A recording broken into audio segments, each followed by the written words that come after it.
সালামু আলাইকুম। সবাইকে বাংলা ক্লাসে আবারও স্বাগতম। আশা করি তোমরা ইতিমধ্যে চলে এসেছো ক্লাসে। অনেকের কমেন্ট দেখতে পাচ্ছি ইতিমধ্যে। হ্যাঁ, যারা এসেছো তারা একটু তার কমেন্ট করে জানায় দাও, এবং বন্ধু বান্ধব যারা এখনো ঘুমায় আছে তাদেরকে একটু জাগায় দাও, মেনশন করো। আর শেয়ার করলে মনে হয় একটু ভালো হয়, কারণ তোমাকে দিয়ে যদি অন্য কারো উপকার হয়, হেল্প হয়, তাহলে এটার কিন্তু আউটপুট তুমি সারা জীবন পাবা। ঠিক আছে, তোমরা একটু একটু সময় নেই, আমরা একটু জয়েন করুক ছেলেমেয়েরা।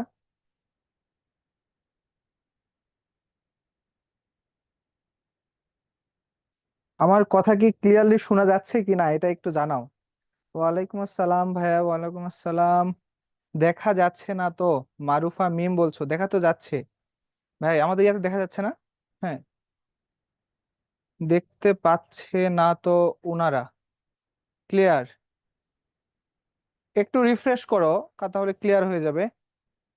হ্যাঁ হ্যাঁ, সালাম দিচ্ছ, ওয়ালাইকুম আসসালাম, ওয়ালাইকুম আসসালাম।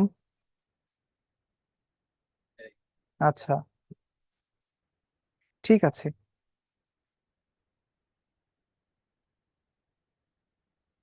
একটু টেকনিক্যাল সমস্যা হচ্ছে, আমরা ঠিক করে ফেলতেছি। চাপ নিও না, চাপ নিও না। আমরা একটু, অল্প একটু সময় দাও। ক্লাস শুরু হচ্ছে তো, নিজেকে একটু ওয়ার্ম আপ করে নাও, ওয়ার্ম আপ করো। মস্তিষ্কের ওয়ার্ম আপ করো। ভাবো যে আজকে বাংলা দ্বিতীয়তে আসলে কি হতে পারে। বাংলা প্রথমে কিন্তু আমরা মোটামুটি যেটা করেছিলাম, সেটা হইতেছে যে প্রচলিত যে ধারাটা আছে এই ধারার বাহিরে গিয়েও নতুন নতুন কিছু টেকনিক, যেমন বাংলাতেও যে গ্রাফিক্স দিয়ে অনেক কিছু করা যায়, চিত্র দিয়ে মনে রাখা যায়, এগুলো আলোচনা করেছিলাম। তো সেকেন্ড পেপারে তোমাদের জন্য আসলে স্পেশাল কি আছে এটা একটু ভাবার চেষ্টা করো। তোমরা কি শুনতে পাচ্ছো? ফেসবুকে একটু জানাও তো আমাকে, আমার কথা কি ক্লিয়ার শোনা যায়? হ্যাঁ, ক্লিয়ার বলতেছে অনেকেই। আমাদের ওয়েব অ্যাপে কি বলো তোমরা? ভাইয়া দেখা যায় না, ব্ল্যাক দেখা যাচ্ছে। এবার কি ওয়েব অ্যাপে ক্লিয়ার পাচ্ছো?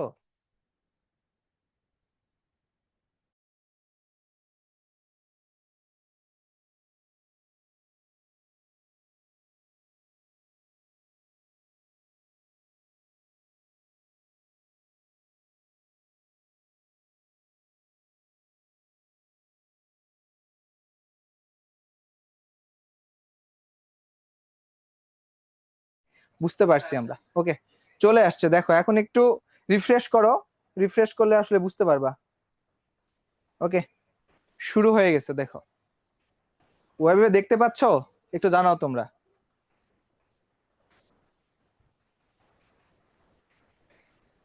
আচ্ছা ঠিক আছে, ওকে ওকে, শুরু হয়ে গেছে। ঠিক আছে ভাইয়া, অনেকক্ষণ ধরে ওয়ার্ম আপ করলা। এখন আমরা ক্লাসের দিকে যাই। দেখো, আজকে বাংলার দ্বিতীয় পত্র ক্লাস হবে। হ্যাঁ। আজকে আমাদের ক্লাসটা আসলে আমি যেটাকে বলবো, পুরো মেট্রো রেল টাইপের ক্লাস হবে।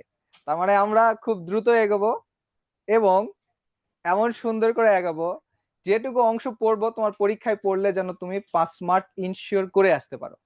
এটা হইতেছে আমার একটা মোটামুটি, আমি কি বলবো, তোমাকে একটা আশ্বস্ত করতেছি যে আজকে যতটুকু পড়বো এই অংশ থেকে প্রতিবার বোর্ড পরীক্ষায় প্রশ্ন মাস্ট আসেই।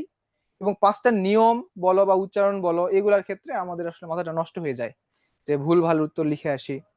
তো আজকে ইনশাল্লাহ যতটুকু পড়াবো, বিশ্বাস করি আজন্ম কখনো তুমি ভুলবে না, বিস্মৃত হয়ে যাবা না, মনে রাখবা। ঠিক আছে, দেখো ক্লাসে ঢুকে যাই আমরা। আজকে হচ্ছে বাংলা দ্বিতীয়। আজকের আলোচনার মধ্যে আমরা আসলে কি কি রাখতেছি? আজকে আলোচনার মধ্যে আমরা রাখতেছি অধ্বনি উচ্চারণের নিয়ম। অধ্বনি উচ্চারণের নিয়ম মানে কি? পরীক্ষায় তুমি যখন যাবা দেখবা অধ্বনি উচ্চারণের নিয়ম বেশিরভাগ ক্ষেত্রে আসে, এবং এটা তোমাকে অ্যান্সার করতে হয়। আচ্ছা, এরপরে দেখো ব ফলা উচ্চারণে কিছু নিয়ম শিখবো। এই যে অ এবং ব ফলা থেকে বিগত সালের পরীক্ষায় যে উচ্চারণগুলো আসছে সেগুলা নিয়ে আমরা একটু প্র্যাকটিস করব। এবং শেষের নির্মিত অংশ থেকে আমরা দিনলিপি ডায়েরি লিখতে হয়, এই দিনলিপি লিখনটা, স্ট্রাকচারটা, কোন কোন সূক্ষ্ম সূক্ষ্ম জিনিস আমাদের একটু মনে রাখতে হবে, বা কোন সূক্ষ্ম জিনিসগুলো টিচার আসলে তার খাতায় চাচ্ছে, সেই জিনিসগুলো আমরা মার্ক করার চেষ্টা করবো আজকে। ঠিক আছে, মানে উচ্চারণের ক্লাস আর কি। ওকে, দেখো উচ্চারণ থেকে কোন ধরনের প্রশ্ন আসে এটা ফার্স্ট জানার বিষয়। তোমার পরীক্ষাতে প্রথমেই তুমি উচ্চারণ রিলেটেড কিছু পাবা। উচ্চারণ রিলেটেড কি পাবা? উচ্চারণ রিলেটেড দুই ধরনের প্রশ্ন আসে। একটা হচ্ছে উচ্চারণের নিয়ম। তার মানে তোমার পরীক্ষায় প্রশ্ন আসতে পারে কোন একটা ধ্বনির যে নিয়ম, ওই নিয়মটা সম্পর্কে তোমাকে 5টা রুলস লিখতে হবে। এটা হচ্ছে ফার্স্ট ক্যাটাগরি। এরপরে হচ্ছে আরেকটা ক্যাটাগরি আসে, সেটা হইতেছে অথবা দিয়ে লেখা থাকে উচ্চারণ লিখো। উচ্চারণ লিখো অর্থাৎ ওখানে 8টার মতো শব্দ দেওয়া থাকবে, যেই শব্দগুলো থেকে তোমার মনের ইচ্ছা মতো 5টা শব্দের উচ্চারণ তুমি লিখবা। Am I clear? যে তোমার উচ্চারণ থেকে কি ধরনের প্রশ্ন আসবে তুমি কি বুঝতে পারছো? আচ্ছা ঠিক আছে, অনেকে বুঝতে পারছে। তাহলে উচ্চারণ থেকে এই 2 ধরনের প্রশ্ন আসে। এখন পরেরটাতে আমরা চলে যাই। দেখো আজকে আমরা পড়বো হচ্ছে অধ্বনি উচ্চারণের 5টি নিয়ম। অধ্বনি থেকে পরীক্ষায় ম্যাক্সিমাম ক্ষেত্রে প্রশ্ন আসে। অধ্বনি উচ্চারণের 5টি নিয়ম লিখো। সংবৃত অধ্বনি উচ্চারণের 5টি নিয়ম লিখো। আদ্য অধ্বনি উচ্চারণের 5টি নিয়ম লিখো। অর্থাৎ 3টা যে প্রশ্ন বললাম, 3টা প্রশ্ন আসলেই আমাদের অ্যান্সারটা করতে হবে একটা স্ট্রাকচারে। বুঝতে পারছো? না বুঝলেও কোনো সমস্যা নাই, ওই বোঝানোর জন্য আসলে আজকে আমাদের ক্লাস। শুধু এটুকু এখন মাথায় রাখো, আমরা অধ্বনি উচ্চারণের নিয়ম আজকে পড়বো এবং ওই নিয়ম থেকে বিগত সালে পরীক্ষায় আসা যেই উচ্চারণগুলো আছে সেগুলো প্র্যাকটিস করব। আচ্ছা ঠিক আছে ভাই, এগুলা কি এখন লিখবো? না, এখন নোট করার কোনো প্রয়োজন নাই। তোমরা আমার এই নোটটাই স্লাইডটা তো পেয়েই যাবা, এবং এখন ক্লাসগুলো একটু জাস্ট দেখো। আমার বিশ্বাস আজকের টপিকটা খুবই ইজি, তুমি জীবনেও ভুলবা না, এটুকু বিশ্বাস রাখো। এখন নোটে প্যারা নিও না, আমি জাস্ট যেগুলা লিখবো এগুলা দেখো। আমরা আজকে কি দেখবো? যে অধ্বনি উচ্চারণের নিয়ম। প্রথমে আসো, যে অধ্বনিতে আমাদের প্রথমে কি নিয়ে আসলে মারামারি করি আমরা? মারামারি করি কি নিয়ে? এই যে দেখো, সংবৃত উচ্চারণ ও বিবৃত উচ্চারণ। এটা নিয়ে আমাদের মাথায় প্রবলেম ফার্স্ট যেটা আসে, যে অধ্বনির সংবৃত উচ্চারণ কোনটা আর অধ্বনির বিবৃত উচ্চারণ কোনটা। একটু খেয়াল রাখো যে অধ্বনি আসলে 2টা রূপে উচ্চারিত হতে পারে। একটা হইতেছে ও, আর একটা হইতেছে স্বরে অ। অর্থাৎ অধ্বনি অর মতোই একবার উচ্চারিত হয়, আবার অনেক ক্ষেত্রে অধ্বনিটা উচ্চারণ হয় কিসের মতো? ওর মতো। এখন কোনটাকে সংবৃত বলি আর কোনটাকে বিবৃত বলি, এটাতেই তো তোমাদের সমস্যা, তাই না? দেখো আজকের পর থেকে এখন সমস্যা হবে না। এটা একটু খেয়াল রাখো তো, এখানে কি লিখছি?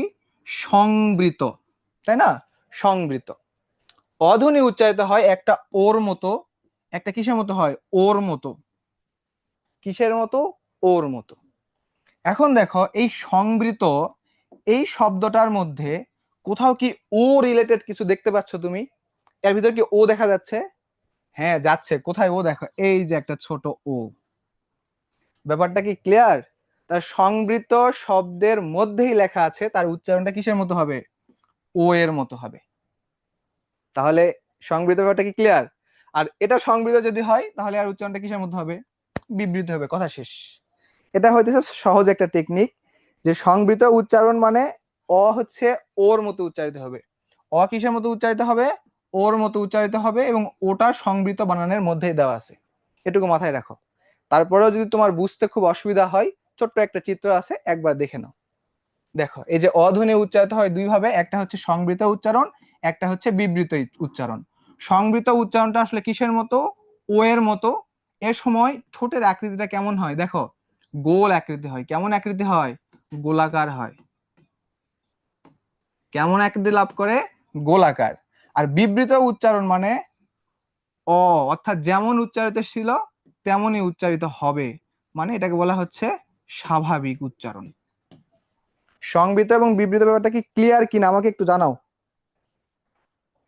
সংবৃত এবং বিবৃত ব্যাপারটা তোমরা কি বুঝতে পারছো কিনা আমাকে একটু জানাও। হ্যাঁ বাপ্পি ভাই, আর যেন ভুলে যেও না। হ্যাঁ ক্লিয়ার? ওকে ওকে ওকে ওকে। এটা নিয়ে আসলে আমাদের অনেক ঝামেলা লাগে। আচ্ছা ঠিক আছে, ফেসবুকে একটু জানাও। আর তোমাদের যে বন্ধুরা ঘুমায় গেছে তাদেরকে একটু জেগে দাও, মেনশন করো, শেয়ার দিয়ে দাও ভাইয়া। ঠিক আছে, ওকে ক্লিয়ার। তাহলে অধ্বনির সংবৃত বিবৃত উচ্চারণ চলে গেছে। এখন আসো আমরা অধ্বনির নিয়মের মধ্যে প্রবেশ করব।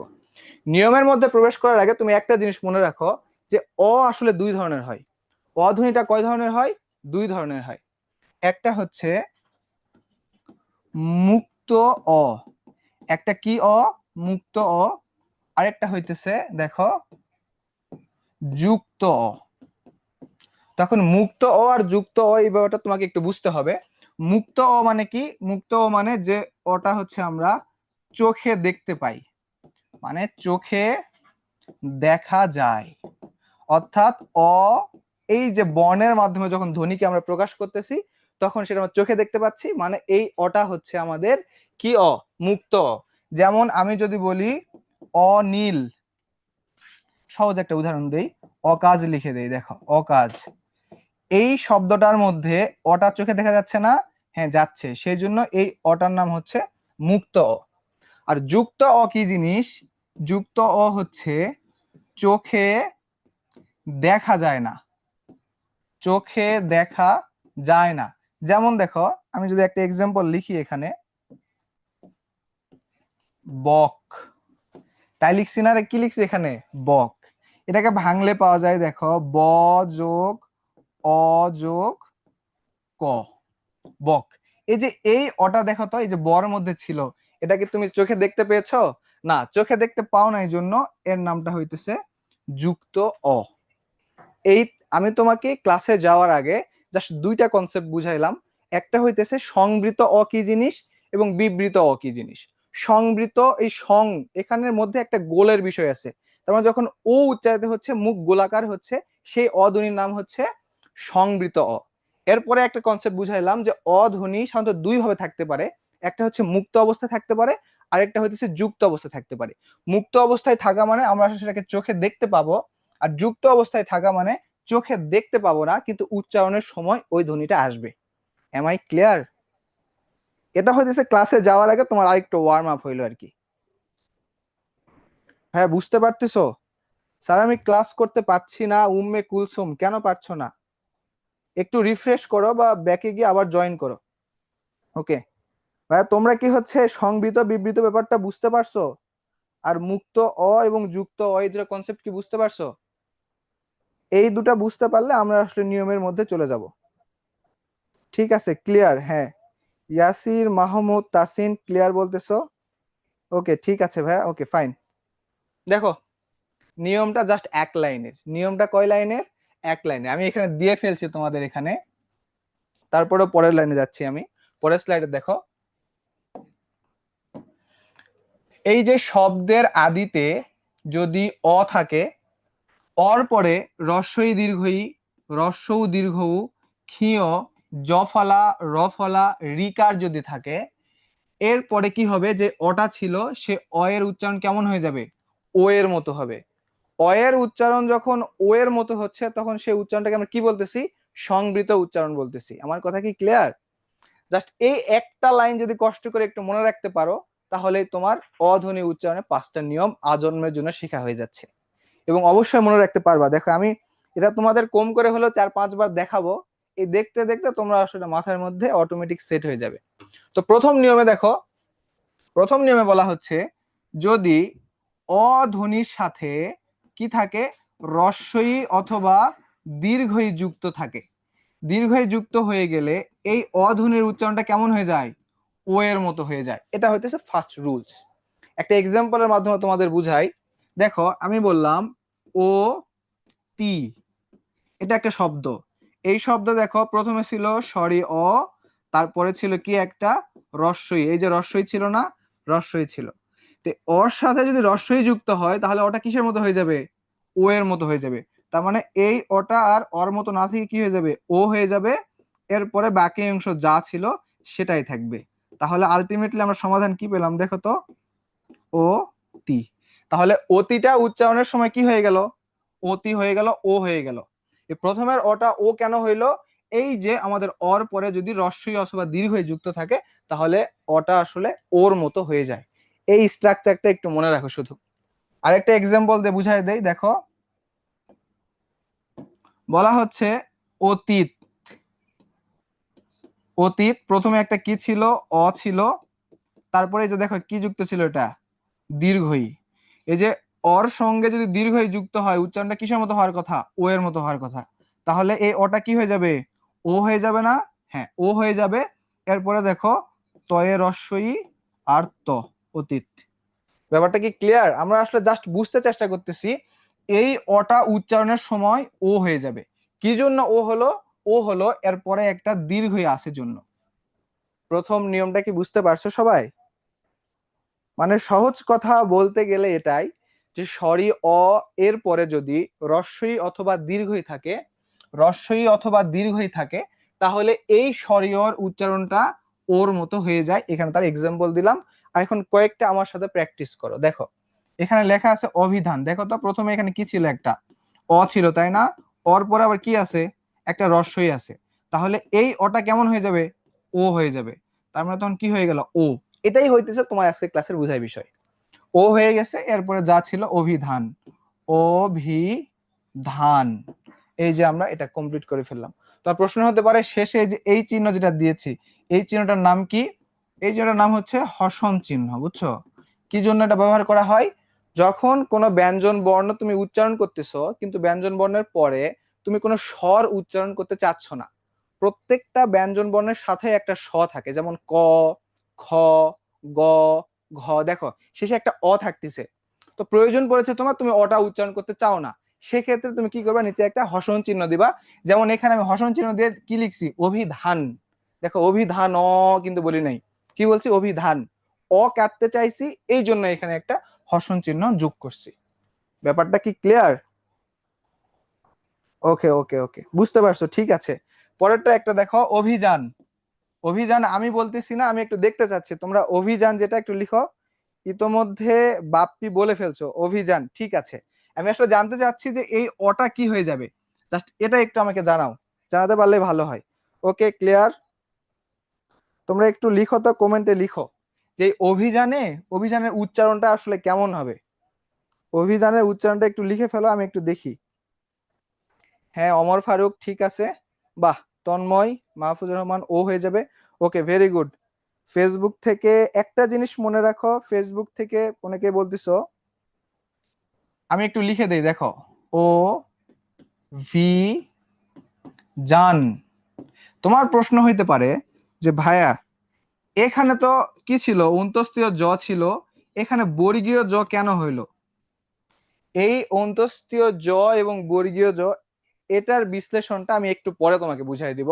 এখন আমি তোমার কাছে যেটা জানতে চাচ্ছি সেটা হইতেছে এই অগুলা আসলে কেমন হয়ে যাবে। এই প্রত্যেকটা অ কি হয়ে যাবে, ও হয়ে যাবে।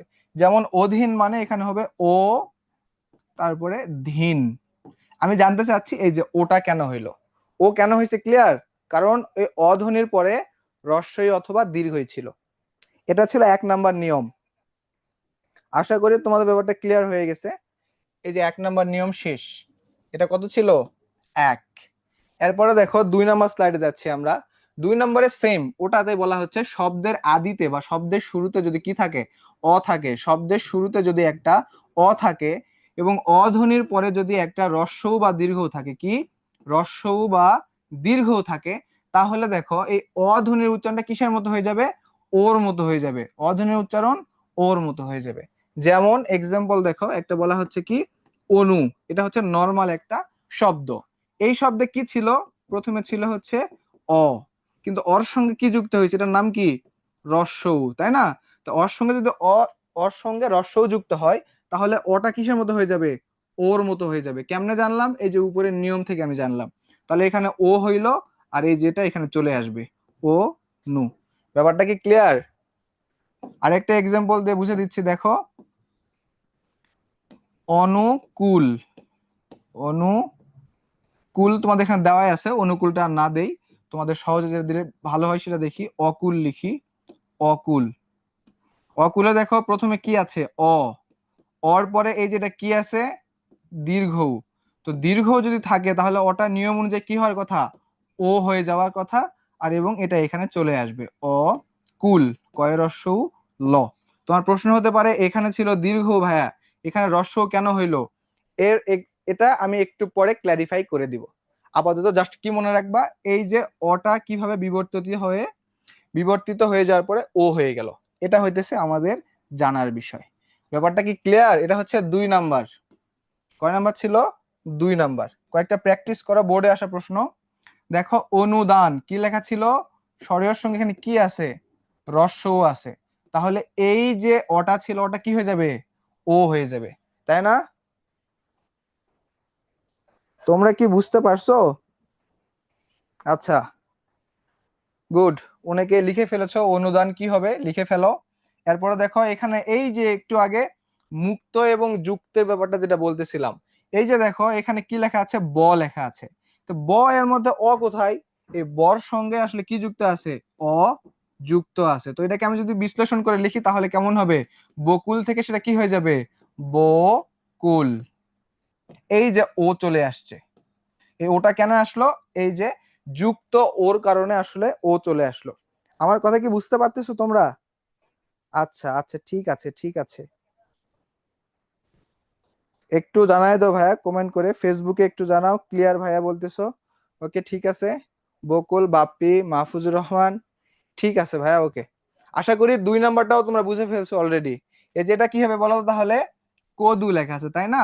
কিন্তু কর সঙ্গে আসলে কি যুক্ত আছে? একটা অ যুক্ত আছে, এই যে অ। তাহলে এই অটা কিসের মতো হয়ে যাবে? ও এর মতো হবে। তার মানে হবে কয়া উকারে কো আর দয়ে রস্য উ, কদু।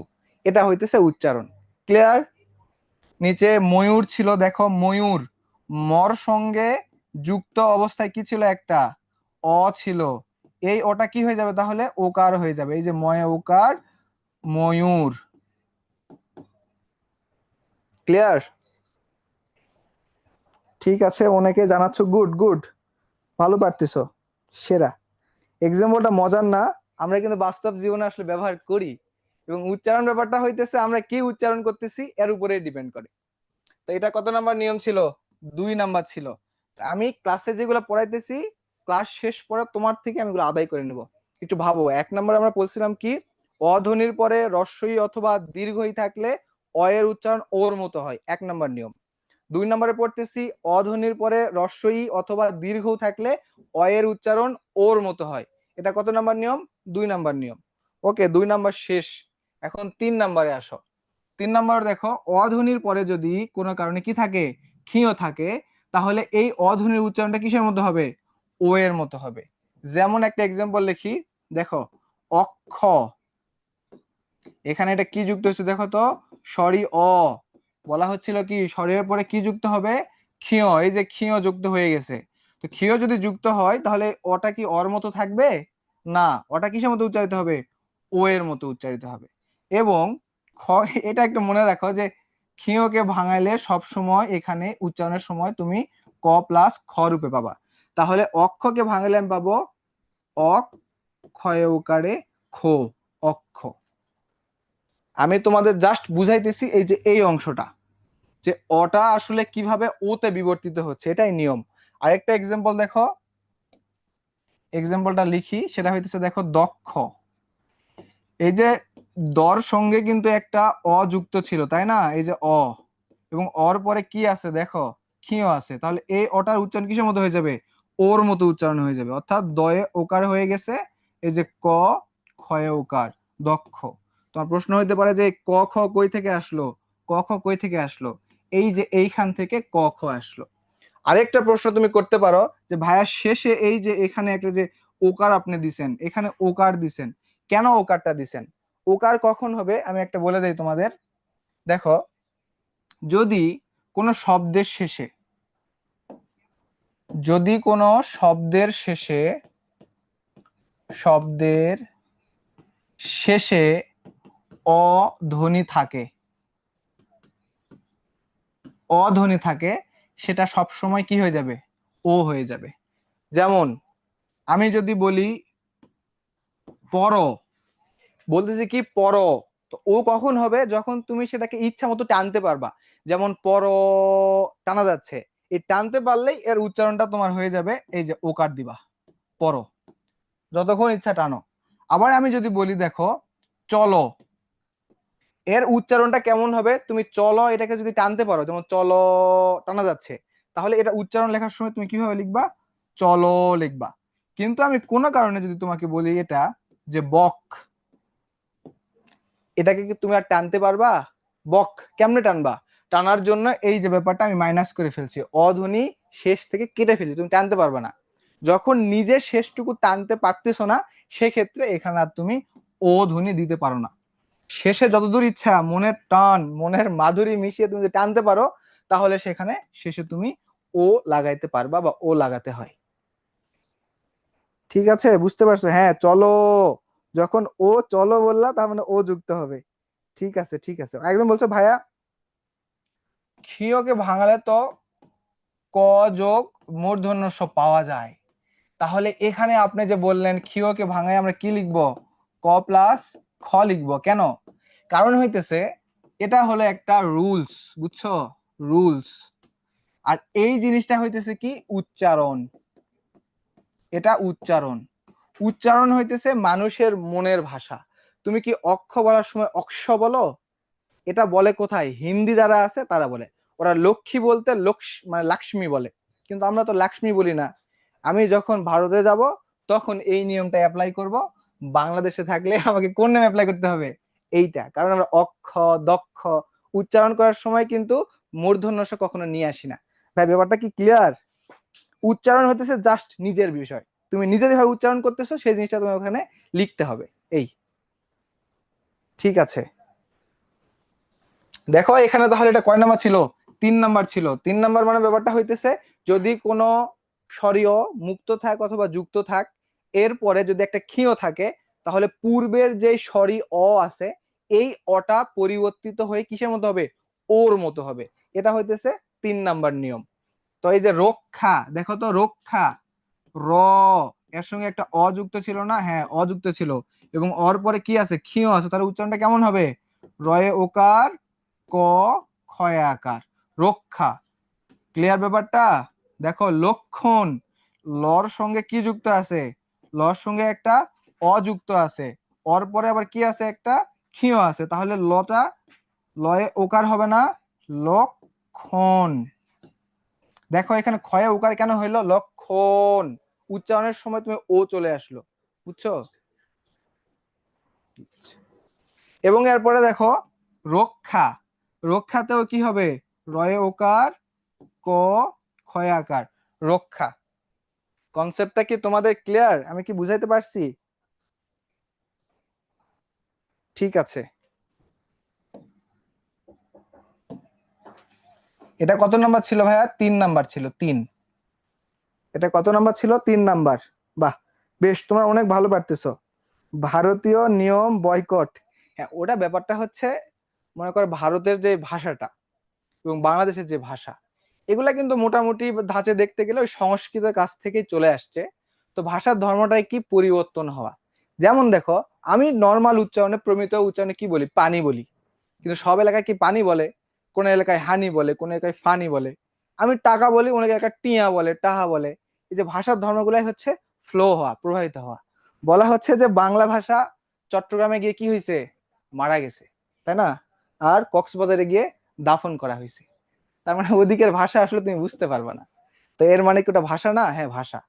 ভাষার ধর্মই হচ্ছে পরিবর্তন হওয়া।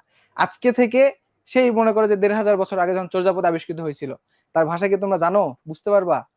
মনে করো আমি দুটো লাইন বলি, কায়া তরুবর পঞ্চবি ডালো, চঞ্চল চিয়ে পৈঠা কালো। এটা কিন্তু বাংলা ভাষা। এখন তুমি কি বুঝলা আমাকে একটু জানাও তো দেখি। কায়া তরুবর পঞ্চবি ডালো, চঞ্চল চিয়ে পৈঠা কালো, এটা হইতেছে বাংলা ভাষা, 1500 বছর পূর্বের বাংলা ভাষা।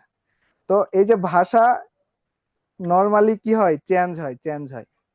ঠিক আছে, আর বলিয়েন না, হ্যাঁ বুঝতে পারবা না, আরো অনেক আছে, ওগুলা বললে আসলে বোঝা যায় না। এটা 3 নাম্বার নিয়ম ছিল। 3 নাম্বারের পরে আমরা 4 নাম্বারে যাইতেছি। দেখো 4 নাম্বারে কি বলা হচ্ছে, যদি অধ্বনি উচ্চারণের পরে, যদি অধ্বনি শব্দের আদিতে কি থাকে? অ থাকে, এবং এর ফলে যদি একটা জ ফলা যুক্ত হয়, যদি কোনো কারণে অধ্বনি থাকে এবং তার ফলে পরে দেখো জ ফলা যুক্ত হয়, জ ফলা যুক্ত হয়ে গেলে এই অটা কিসের মতো উচ্চারিত হবে? ওর মতো উচ্চারিত হবে। এটা হইতেছে নিয়ম। এখন তুমি এটাকে ইমপ্লিমেন্ট করো। যেমন দেখো আমি লিখলাম অদ্য, অ ছিল, পরে দেখো একটা কি আছে? জ ফলা আছে, তাই না? তাহলে এই অটা কিসের মতো উচ্চারণ হয়ে যাবে? ও হয়ে যাবে। আর একটা কথা, জ ফলা যদি কারোর সঙ্গে যুক্ত হয় তাহলে তার উচ্চারণটা কেমন হয়ে যায়? দ্বিত্ব উচ্চারণ হয়, বা দুইবার উচ্চারিত হয়। দেখো অদ্য, অদ দয় ওকারে দো, অদ্য। আমি তোমাদের কোনটা বুঝাইতেছি? আমি বুঝাইতেছি হচ্ছে এই যে এই অংশটা। আর এখানে ডবল দ কেন হইলো? এই যে যদি কোনো শব্দের সাথে জফলা থাকে, যে বর্ণের সাথে জফলা থাকে, সেই বর্ণটা কি হয়ে যায় উচ্চারণের সময় দ্বিত্ব বা দুইবার উচ্চারিত হয়ে যায়। এটা কি নিয়ম? নিয়ম, এটাই নিয়ম। বুঝা গেছে? তো নিয়ম কেমনে হইলে এটা বলা কঠিন, কিন্তু এটাই নিয়ম। আরেকটা এক্সাম্পল দেখো, এরকম একটা এক্সাম্পল দেখাই তোমাদের। সেটা হইতেছে যদি এই যে অত্যাচার, অত্যাচার, এই যে এখানে কি ছিল অ, অর পরে আবার কি যুক্ত হয়েছে জ ফলা, তাহলে অর উচ্চারণটা কি হয়ে যাবে ও হয়ে যাবে। এটাই আমি বুঝাইতেছি। এরপরে বাকি অংশটুকু লিখি আমরা। বললাম যে জ ফলা যার সঙ্গে যুক্ত থাকবে তার উচ্চারণটা কেমন হয়ে যাবে ডাবল, দ্বিত্ব, দুইবার উচ্চারিত হবে। যেমন অত্যাচার, এই যে শেষে একটা হসন চিহ্ন দিলাম। কেন দিলাম এখানে ওকার কেন দিলাম না? কারণ তুমি কি কখনো অত্যাচার বলো না, তুমি বলো অত্যাচার। এই যে বলার ক্ষেত্রে কি অত্যাচার বলে যখন থেমে গেলাম, তখন শেষে আমি আর কি দিলাম না, ওকার না দিয়ে সেখানে হসন চিহ্ন দিলাম। আর তুমি যদি কোনো কারণে বলো যে অত্যাচারও করো না, তাহলে তুমি সেখানে সুন্দর করে ওকার দিতে পারো, এবং আল্লাহর রহমতে সেটা ভুল হবে। আমার কথা কি ক্লিয়ার? হ্যাঁ, ওকে, শুনতে পাচ্ছ ভাইয়া? ভালো কমেন্ট করে জানাও, বুঝছো? এখন ব্যাপারটা হয়েছে কমেন্ট করে কেন জানাইতে বলতেছি, তুমি তো এখন খাতা কলমে লিখতেছো না, তাই না? কিন্তু সেম জিনিসটা যদি ফোনের কিবোর্ডে লিখো, লিখলে এটা কিন্তু তোমার মাথায় একটু বেশি স্থায়ী হবে। এটা হইতেছে কথা।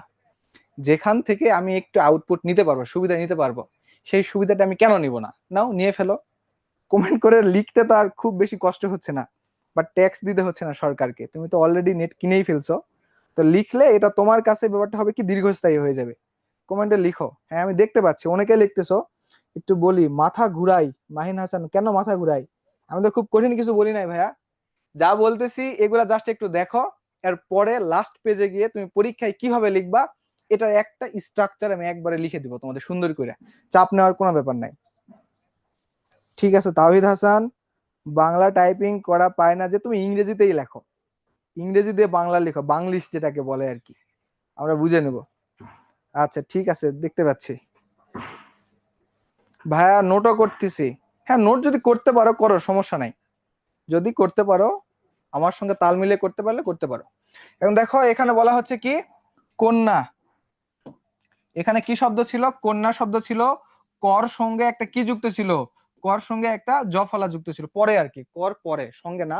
কর সঙ্গে প্রথমত ক প্লাস একটা অ ছিল, অর পরে গিয়ে একটা জফলা ছিল। তো এই অটা এখন কিসের মতো হওয়ার কথা? ওর মতো হওয়ার কথা। তাহলে কন্যা যেটা ছিল সেটা কয়ে ওকার হয়ে যাবে, আর পরেরটা হচ্ছে দ্বিত্ব বা দুইবার উচ্চারিত হয়ে যাবে, কন্যা হয়ে গেল। বন্যাতেও সেম, বর সঙ্গে একটা অযুক্ত ছিল, ওই অটা কি হয়ে যাবে? ওর মতো হয়ে যাবে। পরেরটা জফলা যুক্ত আছে জন্য, যে বর্ণের সাথে জফলা যুক্ত আছে সেই বর্ণটা দুইবার হয়ে যাবে। ঠিক এগুলাতেও দেখো সন্ধ্যা, সন্ধ্যাটা কি হয়ে যাবে? সন্ধ্যা, বুঝছো? এবার দেখো কল্যাণ, অ ছিল, কোল লান, এই যে শেষে একটা হসন চিহ্ন দিলাম। এই হসন চিহ্নটা কিন্তু খুব ইম্পর্টেন্ট, কারণ হসন চিহ্ন যদি তুমি না দাও, সেখানে তোমাকে একটা গোল চিহ্ন বা ওকার দিতে হবে, যে কোনো একটা দিতে হবে। তো তুমি যদি কোনো শেষের দিকে, শেষে যে সংখ্যাটা থাকবে, সংখ্যা না এক্স্যাক্টলি যে বর্ণ থাকবে, সেই বর্ণতে মাস্ট তোমাকে হসন চিহ্ন ব্যবহার করতে হবে, অথবা তার উচ্চারণটা যদি দীর্ঘ হয় তাহলে সেখানে একটা ওকার তোমাকে বসাইতেই হবে। এটা ছিল 4 নাম্বার নিয়ম। খুব সহজ, প্যারা খাওয়ার কোনো প্রয়োজন নাই। দেখো এট এ গ্ল্যান্স একবারে বলে দেই যা যা পড়ালাম। খুব সহজে, অধ্বনির পরে শব্দের আদিতে, প্রথমে বা শুরুতে অধ্বনি যদি থাকে এবং তারপরে যদি একটা হ্রস্ব ই বা দীর্ঘ ই থাকে, তাহলে অধ্বনির উচ্চারণ ওর মতো হয়ে যায়, 1 নম্বর নিয়ম। 2 নম্বর হইতেছে যদি কোনো শব্দের শুরুতে অ থাকে এবং তারপরে গিয়ে হ্রস্ব অথবা দীর্ঘ থাকে, অর উচ্চারণটা ওর মতো হয়ে যায়, 2 নাম্বার। এরপরে 3 নাম্বারটা হইতেছে যদি কোনো যদি কোনো অধ্বনির পরে ক্ষীয় থাকে, তাহলে অধ্বনির উচ্চারণ ওর মতো হয়ে যায়। 4 নাম্বার যেটা পড়লাম, এখানে বলা হচ্ছে শব্দের শুরুতে অধ্বনি যদি থাকে এবং এর পরে যদি একটা জ ফলা থাকে, তাহলে পূর্বের অধ্বনিটা কিসের মতো হয়ে যায়? ওর মতো হয়ে যায়। তোমাদের আমি আসলে এটা মুখস্থ করাই ছেড়ে দেবো আজকে, চাপের কোনো কারণ নাই। তুমি যদি নিয়ত করে আসো যে আমি কি দেখবো শুনবো কিন্তু বুঝবো না, আমি তোমাকে জোর করে বুঝাই দিব, আসলে মুখস্থ করাই দিব, সমস্যা নাই। এরপরে দেখো 4 নাম্বার চলে গেল, পরের নিয়মে চলে যাই। পরের নিয়মটা হইতেছে শব্দের আদিতে যদি সরি অ থাকে, এরপরে যদি কি থাকে? র ফলা থাকে। কি থাকে? র ফলা। র ফলা থাকে তাহলে অ ধ্বনির উচ্চারণটা আসলে কিসের মতো হয়ে যাবে? ওর মতো হয়ে যাবে। আমরা ম্যাথ দিয়ে আসলে বাংলা শিখতেছি, ব্যাপারটা হইতেছে এমন। আচ্ছা ঠিক আছে, দেখো এটা নিয়ম ছিল। এখন এই নিয়মের মধ্যে ফলে আমরা এক্সাম্পলকে একটু দেখি। দেখো প্রভাত, একটা এক্সাম্পল কি লিখলাম? প্রভাত। তাহলে এখানে ছিল প, প কি একাই ছিল? না, পর সঙ্গে একটা অ ছিল, অর পরে আবার কি যুক্ত হয়েছে? র ফলা যুক্ত হয়েছে। তো র ফলা যুক্ত হওয়ার কারণে এই যে অটা ছিল ওটা কিসের মতো হয়ে যাবে? ওর মতো হয়ে যাবে। অ যখন ওর মতো হয়ে গেছে তখন ওই পয়ের র ফলাটা হয়ে গেছে প্রো। ব্যাপারটা কি ক্লিয়ার? আমি কি বুঝাতে পারছি তোমাদের? আর শেষে এই যে ভাত ছিল, ভাতটা তুমি ভাতের মতোই রাখো। ভাতের নিচে কি দিলাম? একটা হসন চিহ্ন দিলাম। এখানে কি ভাতও লিখছিলাম? কারণ আমরা প্রভাত উচ্চারণ করার সময় কেউ প্রভাতও বলি না, বলি প্রভাত। এই যে শেষে ভাত যেটা বললাম মানে ব্যঞ্জনের সঙ্গে যে শর্টটা ছিল শর্টটাকে মাইনাস করে ফেলছি, সেজন্য এখানে হসন চিহ্ন দিয়েছি। ব্যাপারটা কি ক্লিয়ার? আরেকটা দেখো এক্সাম্পল দেখাই, সেটা হইতেছে ভ্রম। এখানে প্রথমে ছিল একটা ভ, তারপরে ছিল একটা অ, তারপরে ছিল কি? রফলা। এই যে অর সঙ্গে রফলা যুক্ত হয়েছে জন্য এই অটা কিসের মতো হয়ে যাবে? ওর মতো হয়ে যাবে। তখন ভ্রমটা এই ভ্রম হয়ে যাবে। আমি কি তোমাদের বুঝাতে পেরেছি? আমাকে একটু বুঝাও। প্রো বিরিয়ানি কি জিনিস? আচ্ছা, প্রভাত, ঠিক আছে ঠিক আছে, তোমরা বুঝতে পারলেই হইলো আসলে। ঠিক আছে, হ্যাঁ ক্লিয়ার ক্লিয়ার মুস্তাফিজুর রহমান ভাইয়া, ঠিক আছে। ভ্রমণে একটা জিনিস খেয়াল রাখো, মূর্ধন্য না, বুঝছো? ভ্রমণ যখন লিখতেছো তখন এই যেটা লিখে দিচ্ছি এখানে ভ্র ম দন্তন্য, শেষে মূর্ধন্য জায়গায় কি হয়ে গেল? এই যে মূর্ধন্যটা কি হয়ে গেল? দন্তন্য হয়ে গেল। কেন হয়ে গেল এটা একটু পরে আমি বুঝাই দিব, এখন না। আচ্ছা, এটা ছিল কয় নাম্বার নিয়ম? 5 নাম্বার। ইতিমধ্যে 5টা তুমি আলোচনা করেই ফেলছো বা বুঝে ফেলছো, আমি আলোচনা করছি তুমি এগুলো দেখছো। এখন দেখো আর একটা নিয়ম আছে, সেটা হইতেছে কি? যদি অধ্বনির সঙ্গে শব্দের পূর্বে বা শব্দের শুরুতে অধ্বনি আছে, অধ্বনির পরে যদি কি থাকে? রিকার যুক্ত থাকে। কি? রিকার যুক্ত থাকে, তাহলে এই অধ্বনির উচ্চারণটা কিসের মতো হবে? ও এর মতো হবে। যেমন দেখো বলা হচ্ছে কি মসৃণ, তাই না? মসৃণ। এখানে ছিল একটা কি ম, মর সঙ্গে যুক্ত অবস্থায় ছিল একটা অ, অর পরে যুক্ত হয়েছে কি? রিকার। তাহলে এই অর উচ্চারণ কিসের মতো হবে? ওর মতো হবে। অর্থাৎ তখন মটা কি হয়ে যাবে? ময় ওকার হয়ে যাবে। আর মসৃণ এই যে দন্ত স শয়রি দন্তন্য মসৃণ। ব্যাপারটা হইতেছে এই যে মটা, মর সাথে অ ছিল, ওটা কি হয়ে গেছে? ও হয়ে গেছে।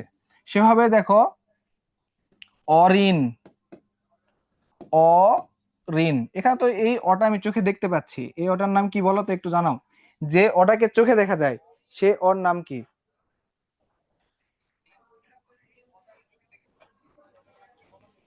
অ, আচ্ছা, এই যে চোখে দেখা যাচ্ছে এই অটার নাম কি? হ্যাঁ, মুক্ত অ। যে দেখো এখানে কিন্তু এপাশে ছিল হচ্ছে যুক্ত অ, এপাশে এটা হচ্ছে মুক্ত অ। তার মানে এই অর পরে একটা কি যুক্ত আছে? রি আছে। তাহলে এই অটা সিম্পলি হয়ে যাবে ও। আর এই যে রি, রি নামে কোনো বর্ণ আসলে বাংলায় নাই, এটা হয়ে যাবে ঋণ, ও ঋণ।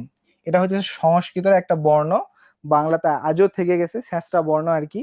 কিন্তু আমরা বর্ণের সব ক্যাটাগরির মধ্যে তাকে রাখতে পারি না, কারণ এই যে এই শব্দটাকে, এই বর্ণটাকে আমরা রয়ের রস্বই, বয়বিন্দু রয়ের রস্বই দিয়েই কনভার্ট করতে পারি। তো এক্সাম্পল আরেকটা দেখে নাও, কর্তৃকারক। পরীক্ষায় যে কতবার আসছে ভাবনা চিন্তার বাইরে, তোমাদের বোর্ড পরীক্ষায় অনেকবার আসছে। দেখো তাহলে কি হবে? প্রথমটাই তোমাকে বুঝতে হবে ক, কর পরে কি আছে? রিকার আছে না? তাহলে কটা সিঙ্গেল থাকবে না ওকার সঙ্গে নেবে, মানে কয়ে ওকার হয়ে গেল, এটা তোমার বুঝার বিষয়। তারপরে কর্তৃকারককে ভাঙালে পাওয়া যায় কর ত্রিকারক। এটা কেমনে হলে এটা পরে আমরা দেখব, তোমাদের জাস্ট এখন বুঝতে হচ্ছে এই কটা, এই যে এখানে ক যেটা ছিল নর্মাল অবস্থায় সেটা কিসের মধ্যে হয়ে গেছে? ও হয়ে গেছে। এটাই তোমার বুঝার বিষয় ছিল। তো ভাইয়া আমরা হচ্ছে নামাজের একটা ব্রেক দেই, ব্রেক চলবে।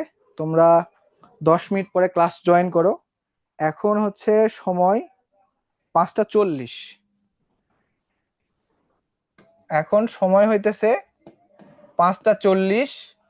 তোমরা তোমরা হচ্ছে কতর মধ্যে চলে আসবা বলো? আচ্ছা, 5:55-র মধ্যে চলে আসো।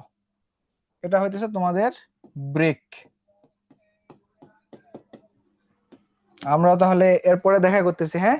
এগুলা মনে রাখো, তোমরা আসলে মনে না রাখতে চাইলেও সমস্যা নাই, আমি জোর করে তোমাদের মনে রাখাবো, মনে থাকবে। দেখো, ঠিক আছে, ওকে, ব্রেকের পরে দেখা হচ্ছে। আচ্ছা।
আবারও তোমাদের সালাম, আসসালামু আলাইকুম।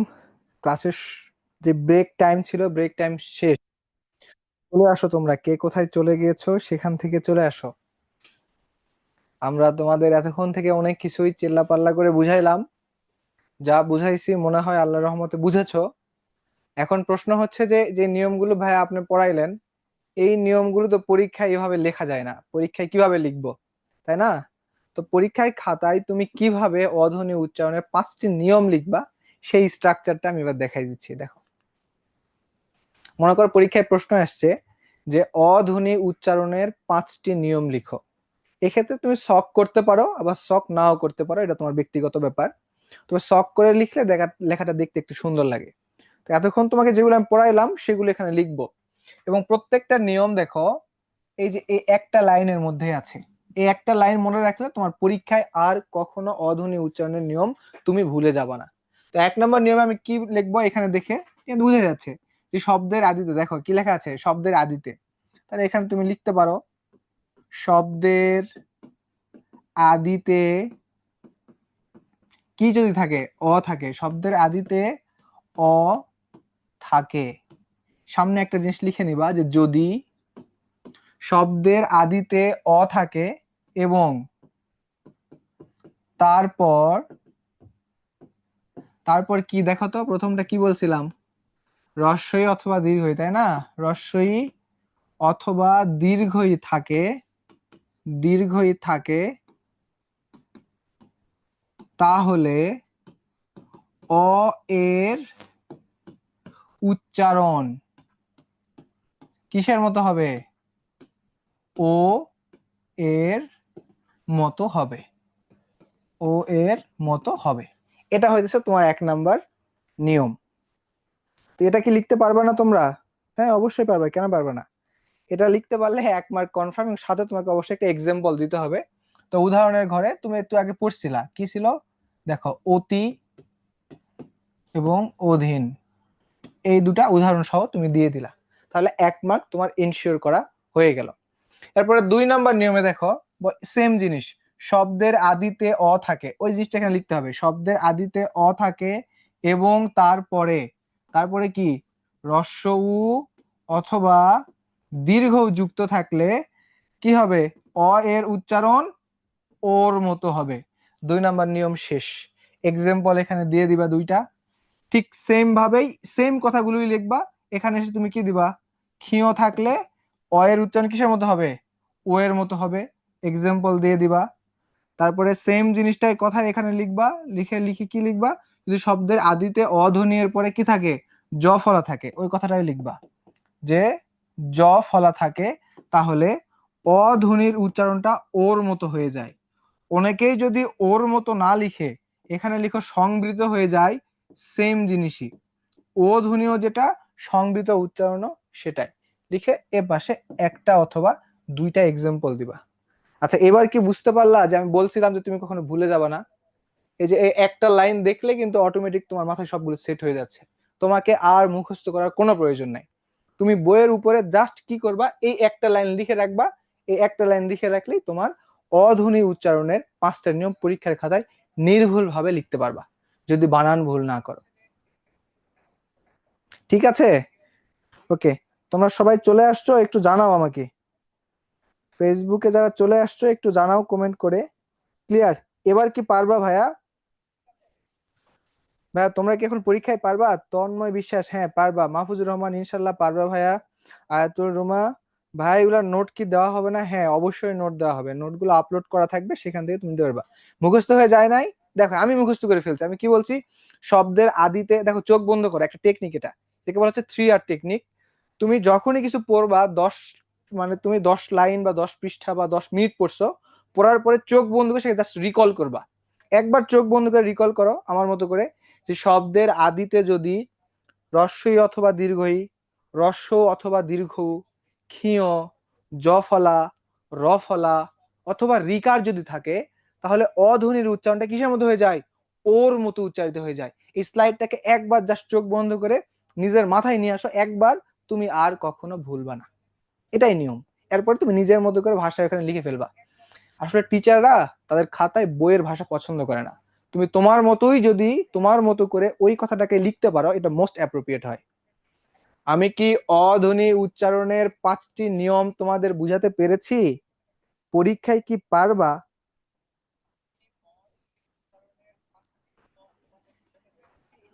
ওকে, ক্লিয়ার বলতেছো ভাইয়া, তাহলে আমি পরেরটাতে চলে যাব। এরপরে আছে হচ্ছে, দেখো আমার নিজেরই হাসি পাচ্ছে। এরপরে আছে কি ব ফলা উচ্চারণে 5টি নিয়ম। ব ফলা উচ্চারণে 5টি নিয়ম আসলে তোমাকে আমি কি পড়াবো, এটা হচ্ছে একটা লাইন। এই লাইনটা আরো সহজ, তুমি একটা লাইন মনে রাখলে ব ফলা উচ্চারণের 5টা নিয়ম অটোমেটিক পারবা। অথচ আমি চাইলে এই ছোট্ট ক্লাসটাকে তোমাদের জন্য বিশাল বড় করে অনেক শাখা প্রশাখা গজায় দিয়ে তোমার কাছে কঠিন করে তুলতে পারতাম, কিন্তু আমি জাস্ট এটাকে সহজ করে তুলেছি। এবং ক্লাসটাকে তো একটু বাড়াইতে হবে, তাই না? 10 মিনিটে শেষ করা যায় না। সেজন্য অনেক এক্সাম্পল অ্যাড করছি, যে এক্সাম্পল গুলা কোনো না কোনো বোর্ডে পরীক্ষায় আসায়। মানে তুমি আলটিমেটলি নিজে বুঝতেও পারতেছো না যে তোমার এখানে এটা পুরোটা ক্লিয়ার হয়ে যাচ্ছে। দেখো, বধ্বনি উচ্চারণের 5টি নিয়ম। কি নিয়ম? এই যে এটা নিয়ম। কি নিয়ম ভাই, একটু দেখো তো। নিয়মটা হইতেছে যে স্বাধীনের আব্বা বিদ্বান ও 1 নম্বর মানুষ, তাই দ্বন্দ্ব করে না। এটা আবার কেমন নিয়ম হলো, তাই না? এটাই নিয়ম, এটাই সায়েন্স আর কি, বাংলার সায়েন্স। এই একটা লাইন মুখস্থ করতে পারলে তোমার বধ্বনি উচ্চারণে 5টি নিয়ম কমপ্লিট। একটু আমার সাথে দেখো, বলার চেষ্টা করো। কি বলা হচ্ছে? স্বাধীনের আব্বা বিদ্বান ও 1 নম্বর মানুষ, তাই দ্বন্দ্ব করে না। তার মানে মনে করো তোমার একটা ফ্রেন্ড বা তোমার ভাই স্বাধীন, তার আব্বা কেমন মানুষ? 1 নম্বর মানুষ। 1 নম্বর মানুষ মানে ভালো মানুষ, সেই জন্য তিনি কি করে না? কারোর সাথে দ্বন্দ্ব করে না। সাউন্ডটা একটু বাড়াইলে ভালো হতো। এখানে সাউন্ড তো সর্বোচ্চই আছে আপু, তুমি নিজের সাউন্ডটা একটু ফোন থেকে বাড়াই নাও। হ্যাঁ, এটাই বাংলা সায়েন্স। সায়েন্স ছাড়া কি সবকিছু চলে? মানে কিছুই চলে না, সবগুলো সায়েন্সের মধ্যে দিয়ে চলে। এটা কি তোমাদের কাছে একটু নতুনত্ব নিয়ে আসছে না? মনে হচ্ছে না? এতদিন থেকে তো বইয়ে সবগুলো তোমরা আসলে পড়ছো, পড়ে শুধু মুখস্থ করছো আর কিছুই না। মানে এবং পরীক্ষার খাতায় গিয়ে সেগুলো উল্টাপাল্টা করে ফেলছো। তো এখানে উল্টাপাল্টা করার কিছু নাই। দেখো, স্বাধীনের আব্বা বিদ্বান ও 1 নম্বর মানুষ, তাই দ্বন্দ্ব করে না। যদি কমেন্ট বক্সে কেউ লিখতে পারো তাহলে খুব ভালো হয়। ভাই সাউন্ড কম বলতেছে, সাউন্ড কম। সাউন্ডটা ওকে আছে ভাইয়া, তোমরা একটু ফোনের সাউন্ড বাড়ায় নাও। এই লাইনটা এর মধ্যে কেউ কমেন্ট বক্সে লিখতে পারলে একটু লিখে ফেলো, তাহলে তোমার মনে থাকবে। ভ্রমণ বানানে কি হবে না? ভ্রমণ বানান একটু আগে তোমাদের বলে দিছিলাম ভাইয়া, আবার একটু বলে দিচ্ছি। দেখো, এটা হচ্ছে ভ্রমণ, নরমাল। এটাকে যখন উচ্চারণে লিখতেছি তখন অকারটা কি হয়ে যাবে? ও হয়ে যাবে।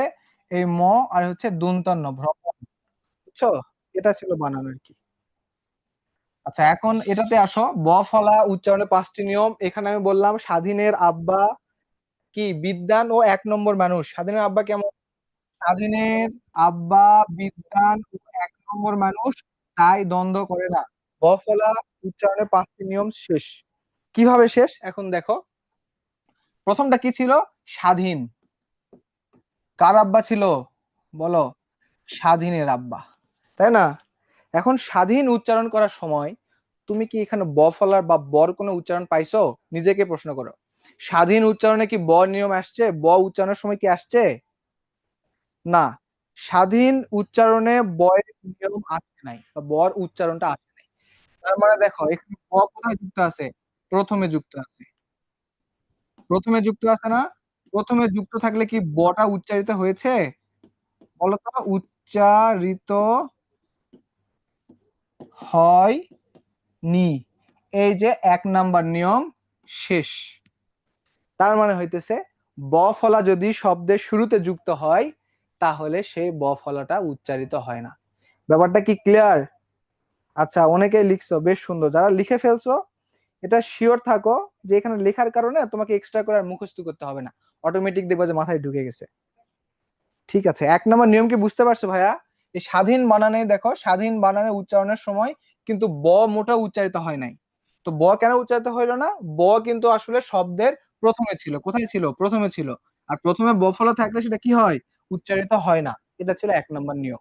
যেমন বেশ কয়েকটা এক্সাম্পল এখানে দেওয়া আছে, দেখো। স্বাগত, স্বাগত। স্বাগত উচ্চারণের সময় তুমি কি ব কে পেয়েছিলা? না, ব কে পাও নাই। উচ্চারণটা জাস্ট স ছিল। স মানে তালব্য স, সা, গ, তয়কারে তো। এটা হইতেছে উচ্চারণ। দেখো এখানে কিন্তু কোনো বর উচ্চারণ নাই।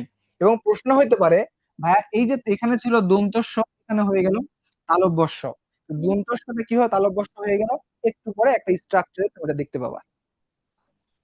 এরপর আরেকটা এক্সাম্পল এখানে দেখো, স্বদেশ ছিল, এই যে স, সাথে কিন্তু ব যুক্ত ছিল। এপাশে উচ্চারণে কি তুমি ব কে পাইছো? না, ব কে আসলে পাও নাই। কারণ কি? প্রথমে থাকলে সেটা উচ্চারিত হয় না। এই যে বোর্ড পরীক্ষার বেশ কয়েকটা এক্সাম্পল একটু চেষ্টা করো।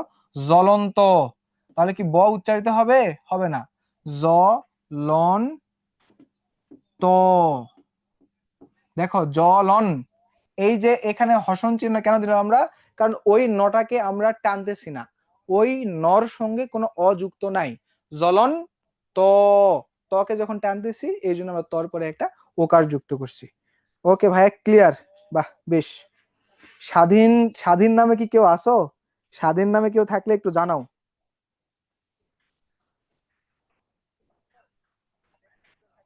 হ্যাঁ, স্বাধীন নামের কোনো বন্ধু থাকলে তাকে মেনশন দিয়ে ফেলো, কারণ স্বাধীনের আব্বা তো খুব ভালো মানুষ, তাই না? এই স্বাধীন পড়লাম। এরপরে দেখো এখানে লেখা ছিল কি স্বাদ। দেখো উচ্চারণটা হবে কি তালব্যস্বয় আকার দ, স্বাদ। এই যে এর মধ্যে কিন্তু কোনো ব আসে নাই।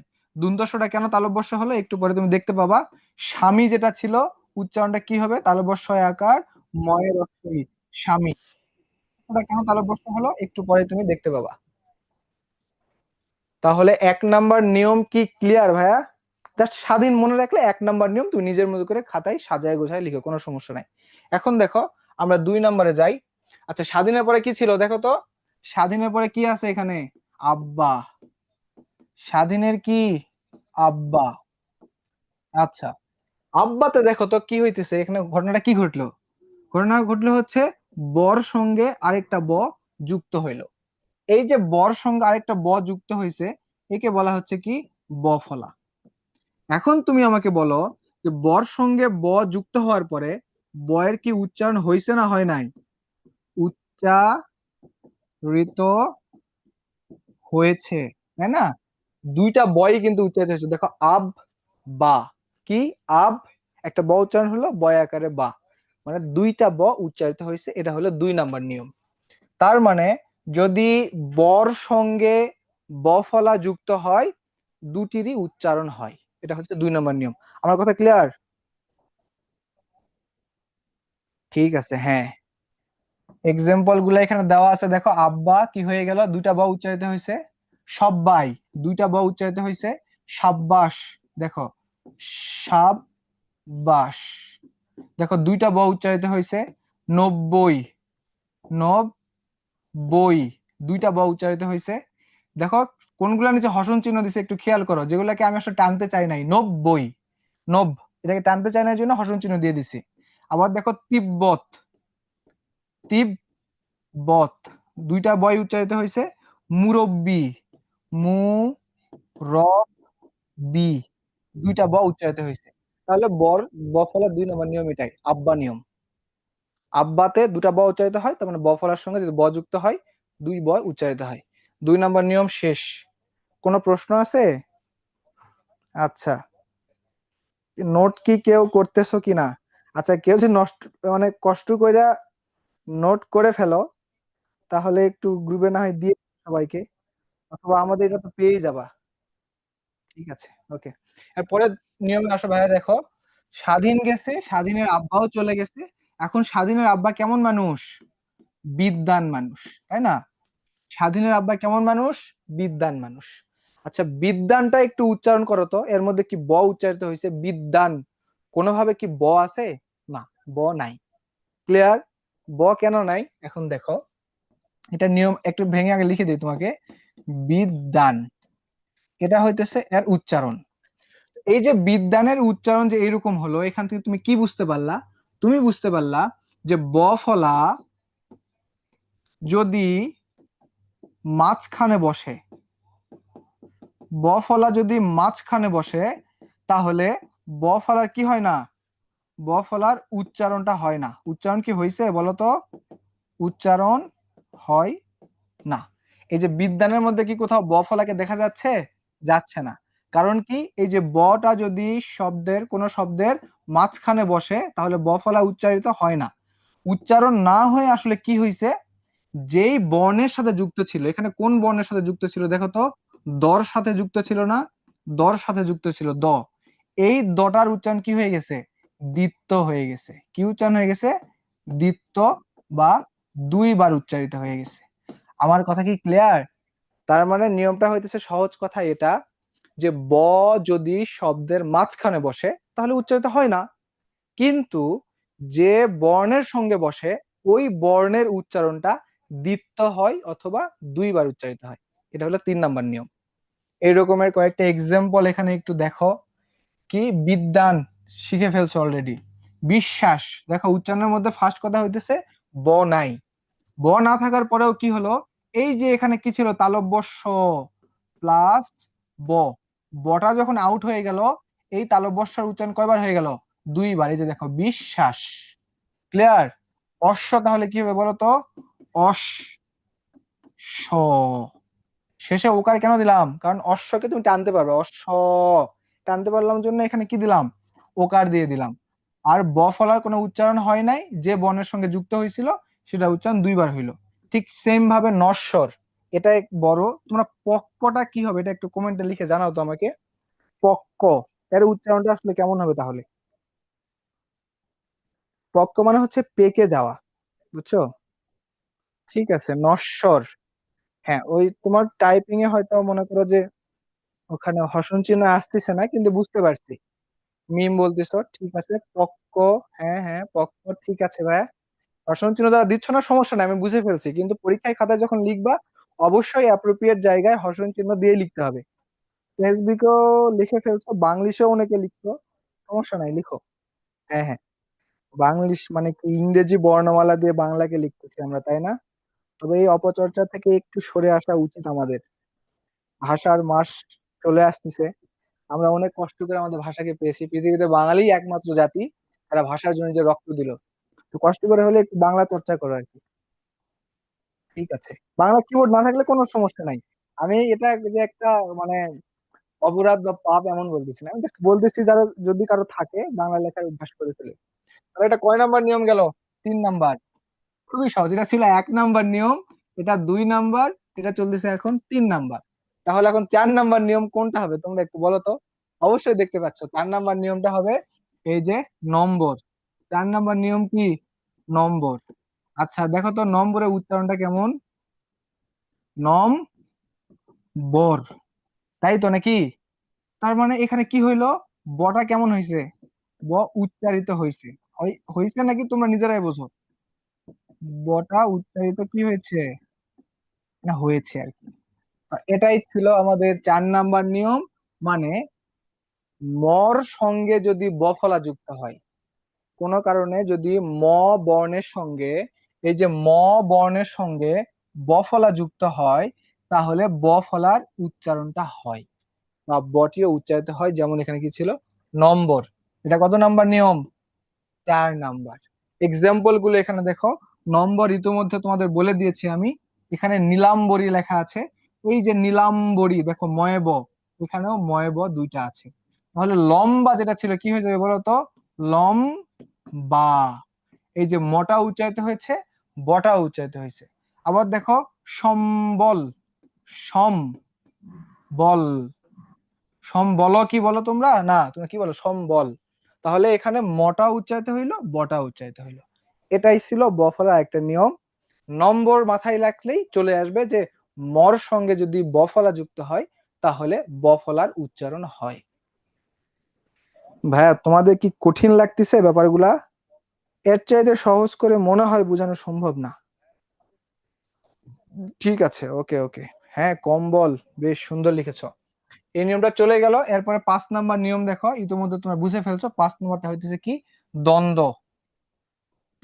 ৫ নাম্বারটা দ্বন্দ্ব। দ্বন্দ্বের মধ্যে মাথায় রাখো এই বানানটাই আসলে সব থেকে ইম্পর্টেন্ট। দ্বন্দ্ব বানানেই আমাদের বেশি দ্বন্দ্ব লাগে। দ্বন্দ্ব বানানে কি লাগে? দ্বন্দ্ব লাগে। এখানে আমি তোমাদের যেটা বুঝাচ্ছি সেটা হচ্ছে এই যে দ্বন্দ্বের শেষে এটা খেয়াল করো। দন্তান নয়ে দয়ে ব। আর দ্বন্দ্ব যখন উচ্চারণটা একবার লিখে দিই, দন দ, এখানে এই উচ্চারণের ভিতরে কি তুমি ব কে দেখতে পাচ্ছ? এই দ্বন্দ্ব উচ্চারণের সময় কি কোনো কারণে ব আসছে? আসে নাই। তার মানে এখানে ব কি হয় না, উচ্চারিত হয় না। এই পরেরটা আমি কিন্তু সেকেন্ডটা নিয়ে কথা বলতেছি। কোনটা নিয়ে কথাবার্তা বলতেছি? সেকেন্ডটা। সেকেন্ডটাতে এখানে ব ফলা ছিল কিন্তু ব উচ্চারিত হচ্ছে না। তাহলে এই নিয়ম থেকে তুমি বুঝতে পারবা, এই যে এখানে দেখো যে অলরেডি আগে থেকেই যুক্ত ব্যঞ্জন অবস্থায় যদি কিছু থাকে, যেমন দন্তার নয়ে দ যুক্ত ব্যঞ্জন অবস্থায় অলরেডি আছে, এর সঙ্গেও যদি একটা ব ফলা যুক্ত হয় তাহলে এই বটার উচ্চারণ হয় না। আমার ব্যাপারটা কি ক্লিয়ার? আমি তোমাদের বুঝাতে যাচ্ছি, আগে থেকেই যদি একটা যুক্ত ব্যঞ্জন থাকে, যেমন এখানে দন্তার নয়ে দ আগে থেকে একটা যুক্ত ব্যঞ্জন ছিল, তার সঙ্গে ব যুক্ত হয়েছে, এমন অবস্থায় বটা উচ্চারিত হয় না। এটা হচ্ছে নিয়ম। ক্লিয়ার? একটু কঠিন মনে হচ্ছে নাকি তোমাদের? আসলে এটা কঠিন না, খুবই সহজ। যেমন এই যে এখানে দেখো আম সত্য, মানে অলরেডি এখানে তয়ে ত একটা হচ্ছে কি ছিল, যুক্ত ব্যঞ্জন ছিলই, তার সঙ্গে এক্সট্রা একটা কি যুক্ত হয়েছে, ব যুক্ত হয়েছে। কিন্তু এখানে কি তুমি ব এর কোনো উচ্চারণ পাচ্ছ? না, পাওয়া যায় না। ঠিক এভাবেও যদি আমি বলি সান্ত্বনা, দেখো সান্ত্বনা, এই যে শান্ত না, এখানে কি কোথাও ব ফলা দেখা যাচ্ছে? না, ব ফলা দেখা যাচ্ছে না। কেন দেখা যাচ্ছে না? কারণ এটা অলরেডি যুক্ত ব্যঞ্জনের সঙ্গে আবার যুক্ত হয়েছে। আমি কি কনসেপ্টটা তোমাদের বুঝাইতে পারছি? আচ্ছা, ঠিক আছে, মনে হয় বুঝাতে পারছি আর কি। তাহলে এতক্ষণ ধরে যেগুলো আমরা পড়লাম এগুলাকে অ্যাট এ গ্ল্যান্স একবারে একটু আলোচনা করি আমরা। কনসেপ্টটা বা আমাদের সূত্রটা হচ্ছে এটা, যে স্বাধীনের আব্বা বিদ্বান ও 1 নম্বর মানুষ, তাই দ্বন্দ্ব করে না। এই যে তোমার বফলা হচ্ছে 5টি নিয়ম শেষ। আমি কি লিখে দেবো তোমাদের? একটা লিখে দিই, দেখো স্বাধীন দেখে তুমি একটা লিখবা। কি লিখবা? যে শব্দের শুরুতে ব ফলা থাকলে সেটি কি হয় বলতো? উচ্চারিত কি হয়? সেটি উচ্চারিত হয় না। 1 নম্বর, এখানে তুমি একটা এক্সাম্পল দিবা, কি ওই স্বাধীন, এটা এক্সাম্পল দিতে পারো। যেমন স্বাধীন, পরীক্ষায় 1 মার্ক শিওর। নিজের মতো করে লিখো, আমার ভাষায় লিখতে হবে এমন না। পরেরটা ধরো 2 নম্বর, তুমি কি লিখবা? যে ব ফলার সঙ্গে যদি ব ফলা হয় তাহলে ব ফলার উচ্চারণ হয়, যেমন আব্বা। তারপরে দেখো বিদ্বান, কোন শব্দের মাঝে যদি ব ফলা থাকে ব ফলা উচ্চারিত হয় না, তবে যে বর্ণের সঙ্গে যুক্ত হলো সেই বর্ণের উচ্চারণ কেমন হয়ে যায়? দ্বিত্ব হয়ে যায়। এক্সাম্পলটা কি? ওই যে দেওয়া আছে ওখানে, ওটাই লিখবা, বিদ্বান নাম্বার শিওর। এরপরে দেখো নম্বর ছিল, তার মানে ম এর সঙ্গে যদি ব ফলা যুক্ত হয় তাহলে ব ফলা উচ্চারিত হয়, এটা একটা নিয়ম। এক্সাম্পল হিসেবে কি লিখবা? নম্বর। তারপরে সেটা কি ছিল? দ্বন্দ্ব, তার মানে কোন যুক্ত ব্যঞ্জনের সঙ্গে ব ফলা বসলে ব ফলার উচ্চারণ হয় না, যেমন দ্বন্দ্ব। এই যে 5টা নিয়ম শেষ। বলো তোমাদের কি কঠিন লাগলো নাকি? এটা আমাকে কিছু জানাও। এর চাইতে কি সহজ করে বলা পসিবল? বাংলা বই কোনটা নিব? বাংলা বই অনেকই ভালো আছে ভাইয়া, সব বই পাওয়া যায় আমাদের। মোটামুটি দেখবা যে হায়াত মাহমুদ স্যারের বইটাই বেশিরভাগ ছেলে মেয়ে পড়ে।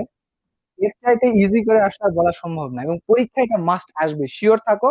কোনো না কোনো বোর্ড, যে কয়েকটা শিক্ষা বোর্ড আছে এই কয়েকটা বোর্ডের মধ্যে শিওর কেউ এটা কমন পাচ্ছ। এই যে অধ্বনি এবং বধ্বনি উচ্চারণ শিওর কমন পাচ্ছ। এখন কতটুকু মনে রাখতে পারবা এটা তোমার উপরে ডিপেন্ড করতেছে। আমার মনে হয় না যে খুব কঠিন ছিল এটা। ওকে, ঠিক আছে ভাইয়া, অল ক্লিয়ার। তাহলে অধ্বনি উচ্চারণ নিয়ম আর ব ফলা উচ্চারণ নিয়ম তোমরা শিখে ফেলছো। তামজিদ হাসান, হ্যাঁ তামজিদ ইস আকাশ ভাইও বুঝে ফেলছে। ঠিক আছে, আপনাকে অনেক ধন্যবাদ। ওকে, সবাই বলছে ক্লিয়ার ক্লিয়ার ক্লিয়ার, ঠিক আছে ভাইয়া। তাহলে আমাদের অধ্বনি উচ্চারণের নিয়ম এবং বফলা উচ্চারণের নিয়ম শেষ। এখন আমরা যেটা করব সেটা হচ্ছে বানানে কি থাকলে কি হয় এটা একটু আমরা দেখি। তার মানে একটু আগে ওই যে তালব্যস্য দন্তস্য হয়ে গেল, দন্তস্য তালব্যস্য হয়ে গেল, এ পাশে দীর্ঘ ছিল, আমি এ পাশে হ্রস্বও লিখলাম। এই যে মূল শব্দের বানানে বা মূল বানানে দীর্ঘই ছিল, আমি হ্রস্বই লিখলাম। এগুলো কেন লিখবো? একটু সময় দিচ্ছি, তোমরা এই স্ট্রাকচারটার একটা স্ক্রিনশট নিয়ে নাও। বানানের ক্ষেত্রে এটা তোমাকে অবশ্যই মেইনটেইন করতে হবে। যদি দেখো মূল শব্দে মানে তোমার পরীক্ষায় যে শব্দটা দেওয়া আছে সেই মূল শব্দে যদি ক্ষীয় থাকে, তোমাকে বানানোর সময় অবশ্যই সেটা কি করতে হবে? ক খ বানাইতে হবে, ক প্লাস খ।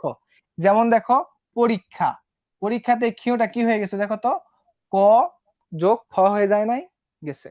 আবার দেখো যদি তুমি মূল বানানের মধ্যে এই যে এই জিনিসটা পাও, এই জিনিসটা আমরা কি বুঝাচ্ছি? এটাকে বলা হচ্ছে উচ্চারণের সময় গগ্গ, গগ্গ বলা হয়, বুঝছো, উচ্চারণের ক্ষেত্রে। তো এই জিনিসটা যদি তুমি পাও চোখের সামনে সারাদিনে দেখো, বিজ্ঞান অজ্ঞান সজ্ঞান এইগুলাতে তুমি কি করবা, এটাকে এরকম না রেখে জাস্ট চেঞ্জ করে তোমাকে গ প্লাস গয়ে চন্দ্রবিন্দু করতে হবে। যেমন দেখো বিজ্ঞান বানানে এই যে উচ্চারণটা কি হয়ে গেছে, গ প্লাস গয়ে চন্দ্রবিন্দু আকার হয়ে গেছে। এটা কি জন্য হয়েছে? এটা নিয়ম, তোমাকে এটাই ফলো করতে হবে, এই স্ট্র্যাটেজিটাই মেইনটেইন করতে হবে। যদি কোনো মূল বানানে যে কোনো তাল স, দন্তস্ব হতে পারে, তালব্যস্য হতে পারে, মূর্ধন্যস্য হতে পারে, যে কোনো স থাকলে তুমি এই বানান উচ্চারণের ক্ষেত্রে কি করবা, সেটাকে তালব্যস্য করবা। উচ্চারণের ক্ষেত্রে কি করবা? তালব্যস্য করবা। আচ্ছা তোমাদের ব্যাপারটা আরেকটু ক্লিয়ার করে দেই, দেখো দুইটা এক্সাম্পল এখানে লিখি, লিখে একটু বুঝাই দেই। একটা হচ্ছে তোমাদের এখানে যেটা ছিল, মনে করো বিশ্বাস, একটা হচ্ছে বিশ্বাস, আরেকটা হচ্ছে শ্রম। দুটা জিনিস মনে রাখবা, দুইটা, জাস্ট দুইটা। আরেকটাও লিখে দেই, সৃজন। সৃজন এটুকু লিখলে হবে। এখানে আমি তিনটা ওয়ার্ড লিখছি, একটা হচ্ছে বিশ্বাস, একটা হচ্ছে শ্রম, আর একটা হচ্ছে সৃজন। এই তিনটাতেই স আছে, স নাই। এই যে দেখো বিশ্বাসটার বানান লিখলে কেমন হবে, বয়সী তালবস্য বিশ শ্বাস। দেখো এখানে একটাও কিন্তু পূর্ণ স আসে নাই, সব কি হয়ে গেছে, তালব্যস্য হয়ে গেছে। তার মানে যদি তুমি মূল শব্দে স পাও, তালব্যস্য হোক, মূর্ধন্যস্য হোক, দন্তস্য হোক, সেগুলা সব সময় উচ্চারণের ক্ষেত্রে তোমাকে কি করতে হবে, তালব্যস্য লিখতে হবে। যেমন এই যেটা আমি লিখছিলাম, যেমন এই যে স্বাধীনটাতেও কিন্তু লিখছিলাম স্বাধীন, এই যে স্বাধীন কি হয়ে গেছে, তালব্যস্য হয়ে গেছে। এপাশে কি ছিল, দন্তস্য, তালব্যস্য হয়ে গেছে। তারপরে বলছিলাম হচ্ছে সাব্বাস, কি লিখেছিলাম, এটা কি হয়ে গেছিল দেখো তো, তালব্যস্য হয়ে গেছিল, সাব্বাস। তাই তো নাকি, মানে সব সগুলা তালব্যস্য হয়ে যায়। কিন্তু দুইটা ক্ষেত্রে তোমাকে একটু মনে রাখতে হবে যে তালব্যস্য দন্তস্য অথবা মূর্ধন্য ষ সঙ্গে যদি কি রফলা অথবা রিকার যুক্ত হয়, রফলা অথবা রিকার যুক্ত হয়, সেক্ষেত্রে সবগুলা হয়ে যাবে কি, দন্তস্য হয়ে যাবে। এই দন্তস্ব এবং তালব্যস্য ঝামেলাটা একটু মনে রাখো। সবগুলাতে তালব্যস্য হয়, কিন্তু যদি কোনো স্বর সঙ্গে রফলা অথবা রিকার যুক্ত হয়, তাহলে এই স্বরগুলা কি হয়ে যাবে, দন্তস্ব হবে। যেমন এখানে দেখো কি লেখা ছিল, শ্রম। কি ছিল এখানে, শ্রম। শ্রমের সাথে কি যুক্ত আছে, রফলা যুক্ত আছে, সেই জন্য এটা দন্তস্ব হয়ে যাবে, শ্রম। আবার দেখো সৃজন, এখানে স্বর সঙ্গে কি ছিল, রিকার যুক্ত ছিল, সেই জন্য এটা দন্তস্বই থেকে যাবে, সৃজন। আমি কি তালব্যস্য আর দন্তস্বর ঝামেলাটা তোমাদের ক্লিয়ার করতে পারছি ভাইয়া? এই ঝামেলাটাই ক্লিয়ার করতে পারছি কিনা একটু আমাকে কমেন্টে জানায় দাও। ক্লিয়ার করছি কিনা, বাপ্পি বুঝতে পারছি ভাইয়া? হ্যাঁ, আয়াতুল রোমা। আচ্ছা, ওকে ওকে, ঠিক আছে, বুঝতে পেরেছো। তাহলে আমি কিন্তু আশা করে নিলাম তোমরা বুঝে ফেলছো। এখন পরেরটুকু দেখো, অন্তস্থ জ, অন্তস্থীয় জ অথবা বর্গীয় জ যেটাই মূল শব্দ থাক, তোমাকে বানানোর সময় বর্গীয় জ লিখতে হবে। যেমন দেখো মূল শব্দ হচ্ছে ধার্য, এখানে কি ছিল, অন্তস্থীয় জ, উচ্চারণের সময় সেটা কি হয়ে গেছে, বর্গীয় জ, এটা মনে রাখতে হবে। তারপরে মূল বানানে যদি দন্তন্য অথবা মূর্ধন্য থাকে, সেটা উচ্চারণের ক্ষেত্রে এসে কি হয়ে যাবে, সব সময় দন্তন্য হবে। যেমন দেখো এখানে বর্ণ, বর্ণ মূল শব্দের বানানে কি ছিল, মূর্ধন্য ছিল, সেটা আমি যখন উচ্চারণ লিখতেছি তখন কি হয়ে গেল, দন্তন্য হয়ে গেল। আবার দেখো মূল শব্দের মধ্যে যদি তুমি হয়ে ব পাও, খুব ইম্পর্টেন্ট মনে রাখো, মূল শব্দের মধ্যে যদি তুমি হয়ে ব পাও, হয়ে ব এর পরিবর্তে তোমাকে সব সময় ও ভ অথবা রস্বউ ভ এটা লিখতে হবে। এক্সাম্পল ব্যাপারটা ক্লিয়ার হবে। দেখো অনেকে আমরা কি উচ্চারণ করি, এটা বিহব বল বলি, তাই না, বিহ বল বলি, কেউ বিহ বল বলে, কেউ আর কি বলা যায়, মানে বি হটা উচ্চারণ হয়। কিন্তু এক্সাক্ট বা সুন্দর উচ্চারণ অর্থাৎ বিটিভির খবর যদি তোমরা দেখো, সেখানে দেখবা উচ্চারণটা কি হয়ে যায়, বিউভল, উচ্চারণটা কি হয়ে যায়, বিউভল। ঠিক আহ্বান বলি না, আমি তাকে আহ্বান করলাম, শব্দটার উচ্চারণ হচ্ছে ভুল, আহ্বান না, হয় এটা কি হচ্ছে আহ্বান, কি উচ্চারণ হয়, আহ্বান। ব্যাপারটা কি ক্লিয়ার? আচ্ছা, এরপরে দেখো যদি তুমি মূল শব্দের মধ্যে অনুস্বার পাও, সেই অনুস্বারটা আসলে কি হয়ে যাবে, উম হয়ে যাবে, অনুস্বারটা কি হয়ে যাবে, উম হয়ে যাবে। তোমাদের সুন্দর একটা জিনিস এখানে বুঝাই দেই, অনুস্বার এটা আসলে কোনো কি বর্ণ না, এটা কোনো বর্ণ নয়, নিজে কখনো বুঝতে পারে না। অনুস্বার মানে হইতেছে এই যে উমর পিছনে যদি আমি একটা হসন চিহ্ন বুঝাই দেই, এটাই হইতেছে অনুস্বার। তার মানে আমি নর্মাল যখন উচ্চারণ করতে চাই রং, একটু আগে যেটা বুঝাইতেছিলাম কি, রং, এটাকে তুমি টানতে পারবা, রং কথাটা কি লম্বা করা সম্ভব, না, লম্বা করা কেন সম্ভব না, কারণ এর সঙ্গে কোনো স্বরী অ যুক্ত নাই, তো স্বরী অ যুক্ত নাই জন্য তুমি টানতে পারবা না। আর যদি তুমি শেষে স্বরী অ যুক্ত করতে চাও, যেমন দেখো রঙে, তুমি যতক্ষণ ইচ্ছা টানো, এই যে রঙে যখন বললা তখন তার চেহারাটা পাল্টাই গেল। এই নরমাল উমর মধ্যে আছে হচ্ছে কি কি জিনিস আছে, এর মধ্যে একটা অনুস্বার প্লাস স্বরী অ আছে। এটাকে তোমরা আগে থেকে জানতা, এটা বানানের মধ্যে কিন্তু খুব পরীক্ষায় আসে, অ্যাডমিশনে যখন যাবা এটাকে তোমার দেখতে হবে। এভাবেই তুমি বলতে পারো ভং, চ, ঢং, এগুলো হচ্ছে সব শুদ্ধ বানান, রঙের শুদ্ধ বানান কি, এই যে এটা। কিন্তু এগুলা শেষে তুমি যখন কোনো স্বর জুড়ে দিবা, তখন আর এই বানান এরকম থাকবে না, তখন কি হয়ে যাবে, রঙের, ভঙের, মানে এই ধরনের হয়ে যাবে আর কি, এই চিহ্নগুলো তখন পাল্টায় উম হয়ে যাবে। তাহলে অনুস্বার আর উম নিয়ে কনফিউশন কি তোমাদের ক্লিয়ার? ঠিক আছে ভাইয়া, ওকে। এরপরে দেখো যদি বিসর্গ থাকে, বিসর্গ থাকলে কি হয়ে যাবে, যেটার পূর্বে বিসর্গ থাকে, যেটার পূর্বে বিসর্গ থাকে সেই বর্ণটা দুইবার উচ্চারিত হয়। যেমন দেখো দুঃসময়, এই যে বিসর্গ, বিসর্গের পরে কি ছিল, তালব্য স ছিল, আমরা একটু আগে বললাম স থাকলেই সবসময় কি হয়ে যায়, তালব্যস্য হয়, এবং দুঃসময়ের থাকার কারণে তালব্যস্যটা দেখো ডাবল হয়ে গেছে। তো বিসর্গ যদি থাকে, বিসর্গ নিজে উচ্চারিত হয় না, পরের বর্ণটাকে দুইবার উচ্চারণ করে ফেলে, এটা হচ্ছে এর একটা বৈশিষ্ট্য। মুক্ত রি যদি থাকে, মুক্ত রি মানে যে রিটাকে তুমি চোখে দেখতে পাও, সেই মুক্ত রিকে আসলে রি রাখা যাবে না, সেটাকে কি করতে হবে, রয়ে রস্বই করতে হবে। যেমন তোমাদের একটা এক্সাম্পল আমি লিখে দিয়েছিলাম কি, অরিন, অরিন লিখে দিয়েছিলাম তাই না, অ ঋণ, দেখো এটা কিন্তু মুক্ত রি, তাই আমরা তখন কি করছিলাম, অ রয়ে রস্বই দন্তন্য করছিলাম, কারণ কি এই রিটাকে সিম্পল ভাবে রাখা যাবে না, এটাকে রয়ে রস্বইতে পরিবর্তন করতে হবে। ব্যাপারটা কি ক্লিয়ার? এবং বলছি শব্দের শেষে যদি অ থাকে, সেই অটা কিসের মতো হয়ে যায়, ওর মতো হয়ে যায়। অনেকক্ষণ থেকেই বলছিলাম যে অধিকতর, অধিকতর উচ্চারণের ক্ষেত্রে অধিকতর অনেক লম্বা করা যায়, শেষে অ আছে, এই জন্য অটার উচ্চারণ ওর মতো হয়ে গেছে। আশা করি তোমাদের ভাই আমি বুঝাইতে পারছি যে উচ্চারণের ব্যাপারগুলা কি। তোমাদের কি কোনো কনফিউশন আছে কিনা একটু জানাও। আমি এতক্ষণ থেকে তোমাদের যা কিছু পড়িয়েছি এট এ গ্ল্যান্স একবার বলবো, আবার রিভিশন হবে, রিভিশন রিকল, ক্লাসেই সবকিছু শেষ হবে, আমরা অন্য জায়গার জন্য কিছু রাখবো না। জাস্ট দুইটা জিনিস পড়িয়েছি, একটা হচ্ছে অধ্বনি উচ্চারণের 5টা নিয়ম, আর একটা হচ্ছে ব ফলা উচ্চারণের 5টা নিয়ম। অধ্বনি উচ্চারণের 5টি নিয়ম হচ্ছে, শব্দের শুরুতে বা আদিতে যদি অ থাকে, এই অর পরে গিয়ে যদি রস্বই অথবা দীর্ঘই, রস্ব অথবা দীর্ঘ, ক্ষীয়, জ ফলা, র ফলা বা রিকার থাকে, তাহলে অ এর উচ্চারণটা ওর মতো হয়ে যায় অথবা হয়ে যায়। ৫টা নিয়ম শেষ। ব ফলা উচ্চারণের ৫টি নিয়ম হচ্ছে স্বাধীনের আব্বা বিদ্বান ও ১ নম্বর মানুষ তাই দ্বন্দ্ব করে না। ব ফলা উচ্চারণের ৫টি নিয়ম শেষ।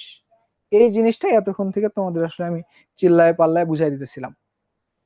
তো এগুলা কি থাকলে কি হয় তুমি বুঝে ফেলেছো। এখন কিছু বোর্ড কোশ্চেন আমরা সবাই মিলে সলভ করি। দেখো, বিগত সালে পরীক্ষা থেকে এসেছে এমন কিছু প্রশ্নের অনুশীলন।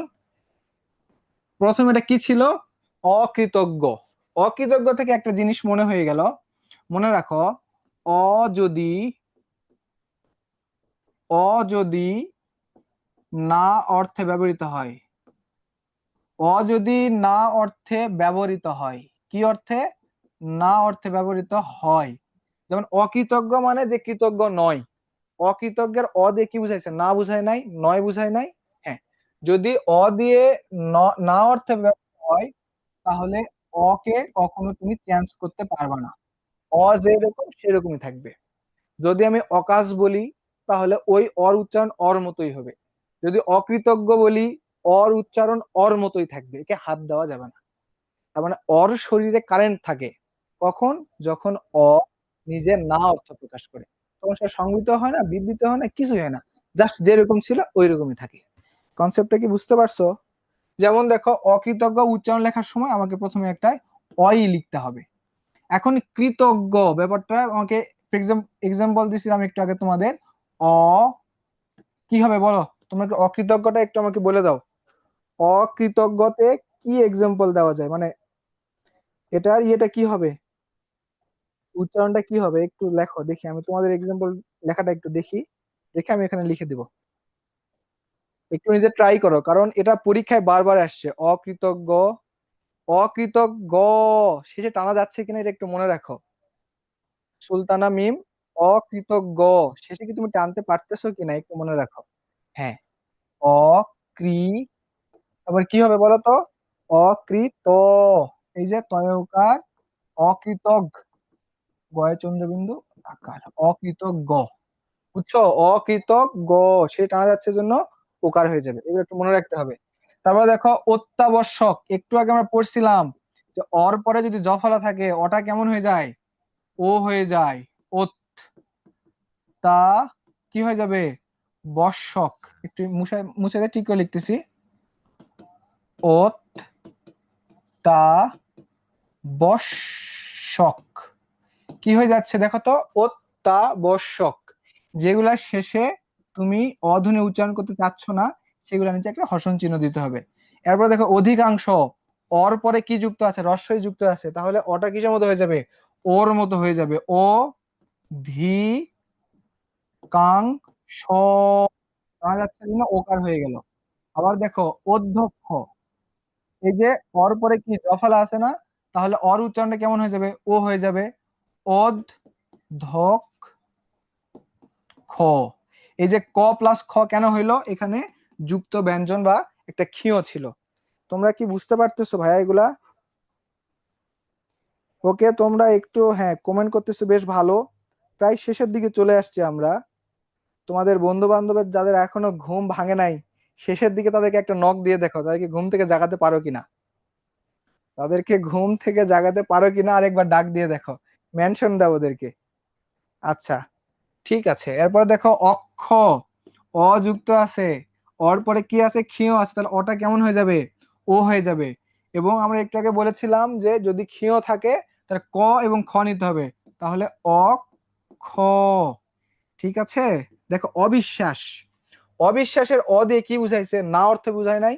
অবিশ্বাস মানে কি? যার বিশ্বাস নাই বা বিশ্বাস করতেছি না, না, তার মানে এই অর গায়ে আমি আর কোনো হাত দিতে পারবো না, অ যা ছিল তাই থাকবে। অ, এখন বিশ্বাসকে তুমি লিখো বিশ্বাস। সবগুলো কেন তালব্যস্য হলো বুঝতে পারছো? একটু আগে আমি বলছিলাম যে যে সই থাক সব তালব্যস্য হবে, যদি তার সঙ্গে র ফলা এবং রি যুক্ত থাকে সেক্ষেত্রে দন্তস্য হবে। ওকে, এরপরে দেখো, অসহ্য, এই অ কি চেঞ্জ হবে কিনা একটু জানাও। অ কি চেঞ্জ হবে? অবিশ্বাস্য, সরি অসহ্য, অসহ্যতে অ কি চেঞ্জ হবে নাকি অর মতোই থাকবে? হ্যাঁ অথবা না, yes or no, yes or no? No Omar Faruk, no. ঠিক আছে, নো হবে না। তোমরা ফেসবুকে একটু জানাও, হবে না, হবে না। কেন হবে না এটা কি বুঝতে পারছো? এই জিনিসটা আমরা যখন মুখস্থ করতে যাই তখন মাথা নষ্ট হয়ে যায়। যে এক জায়গায় দেখলাম যে অ আছে, অটা ও হয়ে গেছে, অন্য জায়গায় গিয়ে দেখি যে অটা অর মতনই আছে। তো অ কখন চেঞ্জ হয় আর কখন চেঞ্জ হয় না, ব্যাপারটা কি ক্লিয়ার? আশা করি ক্লিয়ার। সবাই বলতেছো না? তাহলে এই অসহ্য, এটা চেঞ্জ হচ্ছে না। অ ওই থাকবে, তালব্য বর্ষটা কি হয়ে যাবে? এখানে দন্তস্ব ছিল, কি হয়ে যাচ্ছে? তালব্য বর্ষ। অ সহ্য, ঝ, বুঝছো? এরপর দেখো অভিজ্ঞ। এই অভিজ্ঞতে কিন্তু ওটা না অর্থে বুঝায় না, এই জন্য চেঞ্জ হয়ে যাবে। অর্থাৎ ও ভিগ গো। বুঝাইতে পারছি তোমাদের? অধ্যাপক পরীক্ষায় আসবেই, কোনো না কোনো একটা বোর্ড শিওর থাকো তোমার পরীক্ষায় অধ্যাপক শব্দটি উচ্চারণে আসবেই। তাহলে ওটা কি হয়ে যাবে? ও হয়ে যাবে। কেন হয়ে যাবে? শেষে একটা জফলা আছে। তাহলে অধ্যাপক। ক্লিয়ার? তোমাদের তো আজকেই সব দেখতেছি 5 মার্ক কমন পেয়ে যাবা। এত পরে কি হবে তখন আর? এই যে এই পাশে কিন্তু লিখে দিছিলাম, কি থাকলে কি হয় দেখো, সহজে লেখা ছিল, বুঝছো? এই যে এই পাশে সবগুলো লেখা ছিল। এই যে এখানে তোমার যে ক্ষীয়, এটা এখানে লেখা আছে। বাকি এই যে এটা ছিল, এটাও এখানে বলে দেওয়া আছে। এই জন্য পাশেটা রাখা ছিল। পরেরটা একটু যাও। আমি জানি তোমরা দেখো আমার সঙ্গে। এটা হচ্ছে, এখানে লেখা ছিল অত্যাচার। অত্যাচারে তাহলে ওটা কি হয়ে যাবে শেষে? যে অর পরে কি যুক্ত আছে? জফলা যুক্ত আছে, সেই জন্য ওটা ও হয়ে যাচ্ছে। জফলা যুক্ত থাকলে যার সঙ্গে যুক্ত থাকে তাকে দুইবার উচ্চারণ করে ফেলে। তাহলে ও তা চার, চার, চারও না, অত্যাচার। আবার দেখো অভিযোগ, ওটা কি হয়ে যাবে? ও হয়ে যাবে, কারণ এখানে কি একটা রস্যই আছে। ও ভি, কুন্তস্থ জ থাকলে সেটা কি হয়ে যাবে? বর্গীয় জ হয়ে যাবে, অভিযোগ। এই যে শেষে একটা কি দিলাম আমি? হসন চিহ্ন দিলাম। আবার দেখো অতি, ওটা কি হয়ে যাবে? ও, আর তয়ে রস্যই, অতি। অভিজাত, ওটা কি হয়ে যাবে? ও, কেন? রস্যই আছে। তাহলে অভিজাত। অভিজাত বলি না অভিজাত বলি আমরা, বলো তো? অভিজাত। অভিজাত কখন হবে? যখন একটা বাক্যের মধ্যে ব্যবহৃত হবে তখন সে অভিজাত হয়ে যায়। অতীত, ও হয়ে যাবে, কারণ শেষে এর পরে একটা কি আছে? দীর্ঘই যুক্ত আছে। তো দীর্ঘই রস্যই যেটাই থাক, উচ্চারণের সময় সব সময় তোমাকে রস্যই দিতে হবে। তার মানে অতীত। এই যে দেখো, এটা কি আহ্বান না আহ্বান? কোনোটাই না, এটা হচ্ছে আহ্বান। এটা কি হবে? আহ্বান। বানানটা ভুল গেছে, ঠিক করে লিখে দিই। আহ্বান। আমি একে একাই সব শেষ করতেছি কথা বলে চিল্লায়, তোমরা কি বুঝতে পারতেছো ভাইয়া? ওকে, ঠিক আছে। আহ্বান, আহ্বান, দুটাই ঠিক, বুঝছো? পরীক্ষায় আসে, দুটাই দেওয়া যায়। মানে একটাতে দুইটা দুই রকম দেওয়া থাকে আর কি। অসীম, এটা কি হয়ে যাবে? ও সীম। ও হয়ে গেল, দন্তস্বটা কি হয়ে গেল? তালব্যস্য হয়ে গেল। আসক্তি কি হবে তাহলে বলো তো? আসক্তি। আর মতনই থাকবে, দন্তস্বটা তালব্যস্য হয়ে যাবে। শোক, তয়ে রস্যই, আসক্তি। আবশ্যক, দেখো, আবশ্যক, আবশ্যক। নর্মাল আর কি, এগুলো তো খুব বেশি কঠিন না। এগুলাই তোমাদের বোর্ড পরীক্ষায় বারবার এসেছে, বারবার। পরের পৃষ্ঠায় একটু দেখো, ওই যে আমরা ব ফলা নিয়ে তোমাদের সাথে কথা বলছিলাম, ব ফলার উচ্চারণ গুলো দেখো। এই যে এটা তাহলে কি হবে বলতো? একটু আগে বলছিলাম যে শব্দের মাঝে যদি ব ফলা যুক্ত হয়, যেমন কি ছিল বিদ্যান। বিদ্যানে কি ব উচ্চারিত হয়েছিল? না, ব উচ্চারিত হয় নাই। ব উচ্চারিত না হয়ে ব যার সঙ্গে যুক্ত ছিল তাকে দুইবার উচ্চারণ করছে। তো ওই নিয়মটাই তো এখানে হবে, তাই না? দেখো বটা কোথায় আছে? মাঝখানে আছে। মাঝখানে কার সঙ্গে যুক্ত আছে? দর সঙ্গে যুক্ত আছে। তাহলে এটা কি হয়ে যাবে? উদ দেগ। আমরা কিন্তু এই উচ্চারণটা খুব ভুল করি, উদ্বেগ উদ্বেগ বলে ফেলি। আজকে থেকে কি এটাকে তুমি উদ্বেগ বলবা? এটা হচ্ছে উদ্বেগ। এটাতে একটু ইয়ে হচ্ছে, আমি ব্যাপারটা একটু তোমাকে ক্লিয়ার করে দিচ্ছি। পরেরটা দেখো, পরেরটা হচ্ছে তন্নি আছে, তাই না? তন্নি, তন্নি। এটা তোমাদের একটু আমি ক্লিয়ার করে দিচ্ছি, একটু ওয়েট করো। এটা আসলে অন্য জন্য লিখে রাখছিলাম, নিচের গুলা দেখো। নিচেরগুলো হচ্ছে তন্নি, উচ্চারণের ক্ষেত্রে তন্নি হয়ে গেল দায়িত্ব, শেষে যদি ত হয় দায়িত্ব, উচ্চারণ কি হয়েছে? হয় নাই। দা ইত তো, বটা উচ্চারণ হয় নাই। বিশ্বাস তুমি এর আগে একটু পড়ে ফেলেছো, মাঝখানে থাকলে ডাবল হয়ে যায়, তাহলে হবে হচ্ছে শ্বাস। এটা তোমাকে ক্লিয়ার করে দিচ্ছি আমি একটু আগে, দাঁড়াও একটু পরে আর কি। বিদ্যানটা কি হবে? বিদ দান। তারপরে দেখো সমন্বয় মাঝখানে আছে, তাহলে স মন নয়। তারপরে দেখো স্বাগত প্রথমে যুক্ত আছে, তার মানে ব ফলার উচ্চারণ হবে না, তাহলে দুন্দস্বটা কি হয়ে যাবে? তালব্য হবে সা গ ত, স্বাগত। এরপরে একটা ছিল কি স্বল্প।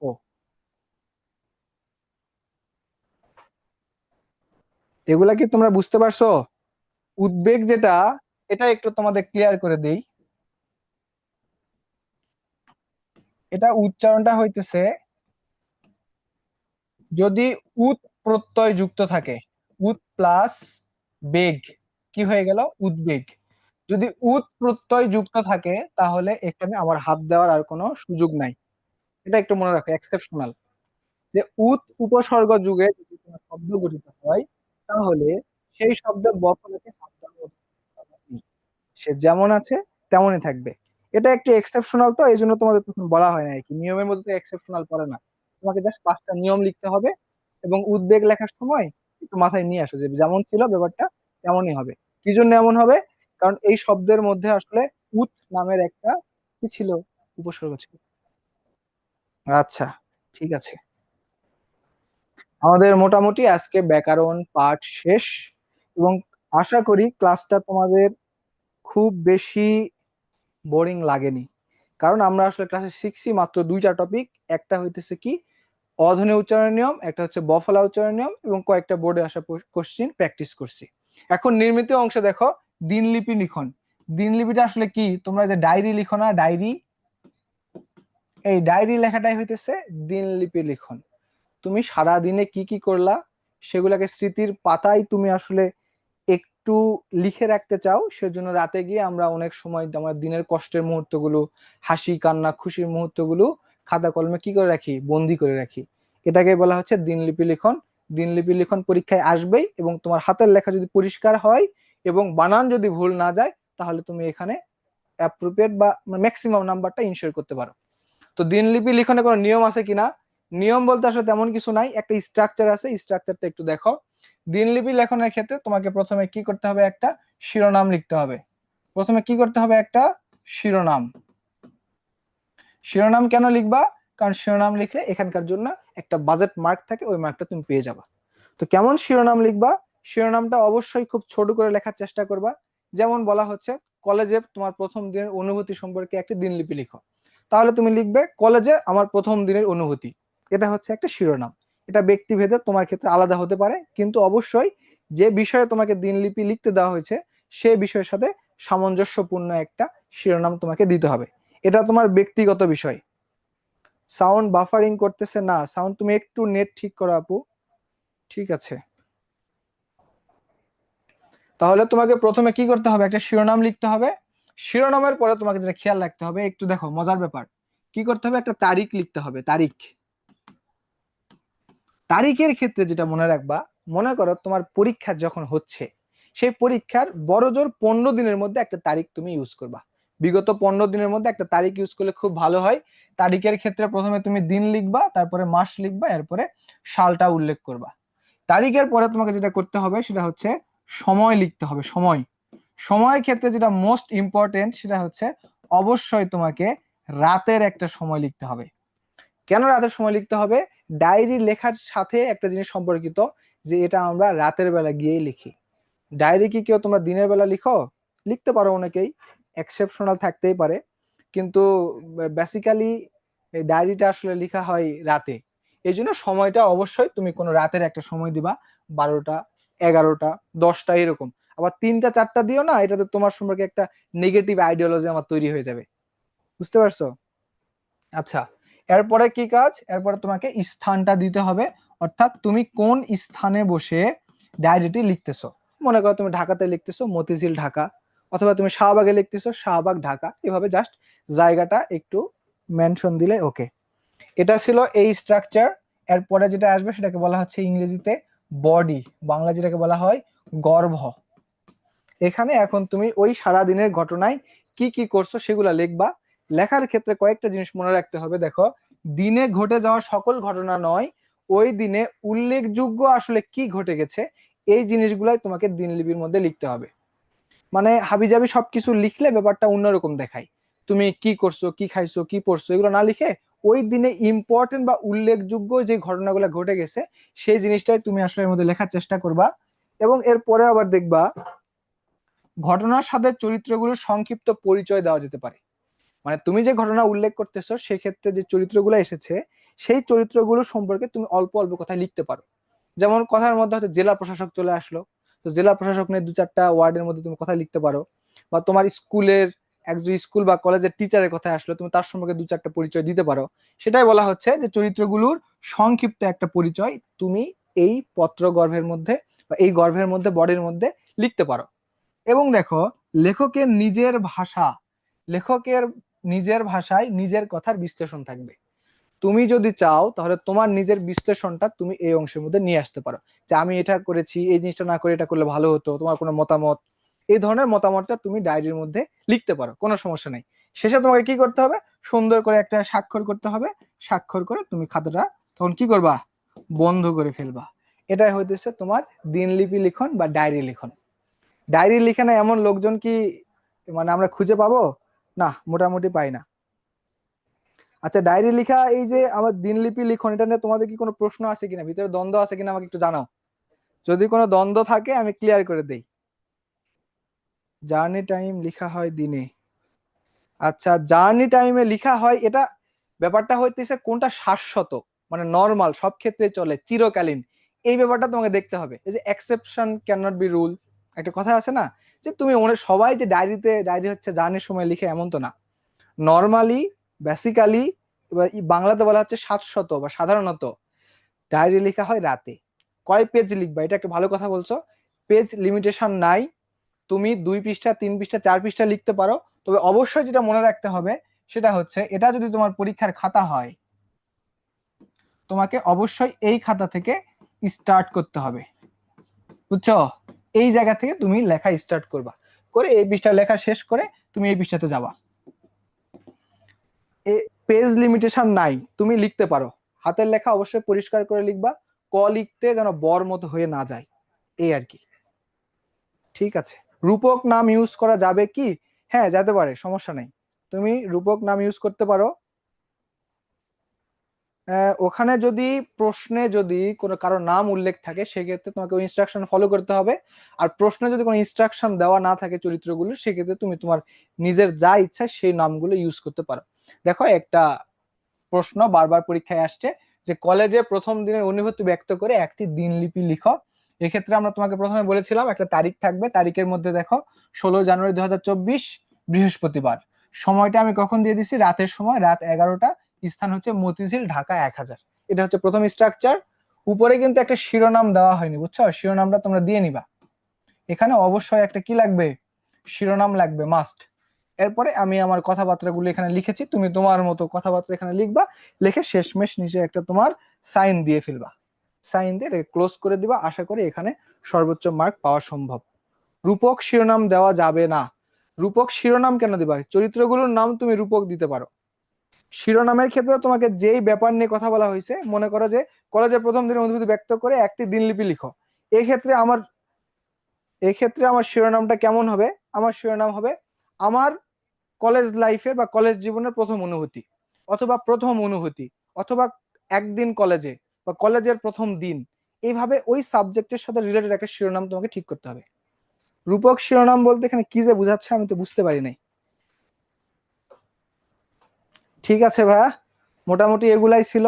তো তোমরা সৎ কাজে লেগে থাকো, ভালো করে পড়াশোনা করো। দিন শেষে কি করতে হবে, বাবা মার মুখে হাসিটাই হচ্ছে সব থেকে বড় কথা। তোমাদের দিয়ে তো অন্য কোনো কাজ করায় না, তোমরা শুধু পড়বা। আর পড়ার ক্ষেত্রে অবশ্যই স্ট্র্যাটেজি ফলো করবা। এক একজন এক এক রকম স্ট্র্যাটেজিতে যায়, একজনেরটা আরেকজন দেখে হতাশ হওয়ার কোনো কারণ নাই। তুমি হয়তো দিনে পড়ো, আরেকজন রাতে পড়তে পছন্দ করে, সে নিজের মতো পড়তে পারে। তুমি দিনেও পড়ছো, আরেকজনের থেকে রাতেও পড়তে চাচ্ছ, এটা করা যাবে না। ওই যে প্রথম ক্লাসে বলছিলাম, হিংসা এবং প্রতিযোগিতার ভিন্ন জিনিস। তুমি প্রতিযোগিতা করো, অন্যজন অন্যের মতো করে যাক, তুমি নিজের প্রতিযোগিতাটা নিজের সাথে করো। ক্লিয়ার? আমাদের সমস্যাটা হলো যে গাছে কাঁঠাল আর আমরা গোফে তেল দেই। মানে আমি এখনই ইন্টারমিডিয়েট পরীক্ষাতে A+ পাবো, এই ধান্দা আমরা করি। তুমি এখন চাইলে কি পসিবল? না, পসিবল না। কারণ কি, পরীক্ষা এবং এই রেজাল্টের মাঝে অনেক বড় একটা সময়ের ব্যবধান আছে। তাহলে এই গাছে কাঁঠাল গোফে তেল দেওয়াটা কিন্তু তোমার হতাশা দিন দিন বৃদ্ধি করবে। তোমার টার্গেট হওয়া উচিত এমন যে আজকে আমি 20 পৃষ্ঠা পড়ছি, আমাকে কালকে কত পৃষ্ঠা পড়তে হবে? 30 পৃষ্ঠা পড়তে হবে। এই যে টার্গেটটাকে একটু নিজের কাছে নিয়ে আসো, যে টার্গেটটা তুমি ওই দিনই ফিল আপ করতে পারবা, এরকম টার্গেট তুমি ধরো। দেখবে যে টার্গেটটা যখন ফুলফিল হয়ে যাবে, তোমার মনের মধ্যে একটা শান্তি কাজ করবে। এটা একটা, মানে কি বলবো, আমার নিজের ফিলোসফি শেয়ার করলাম আর কি। তো ঠিক আছে, সবাই ভালো থাকো, আবার তোমাদের সঙ্গে দেখা হবে। ঠিক আছে, আল্লাহ হাফেজ। ততদিন ভালো থাকো, নতুন কিছু চমক চলে আসতেছে ইনশাল্লাহ এরপরে আবার। আল্লাহ হাফেজ।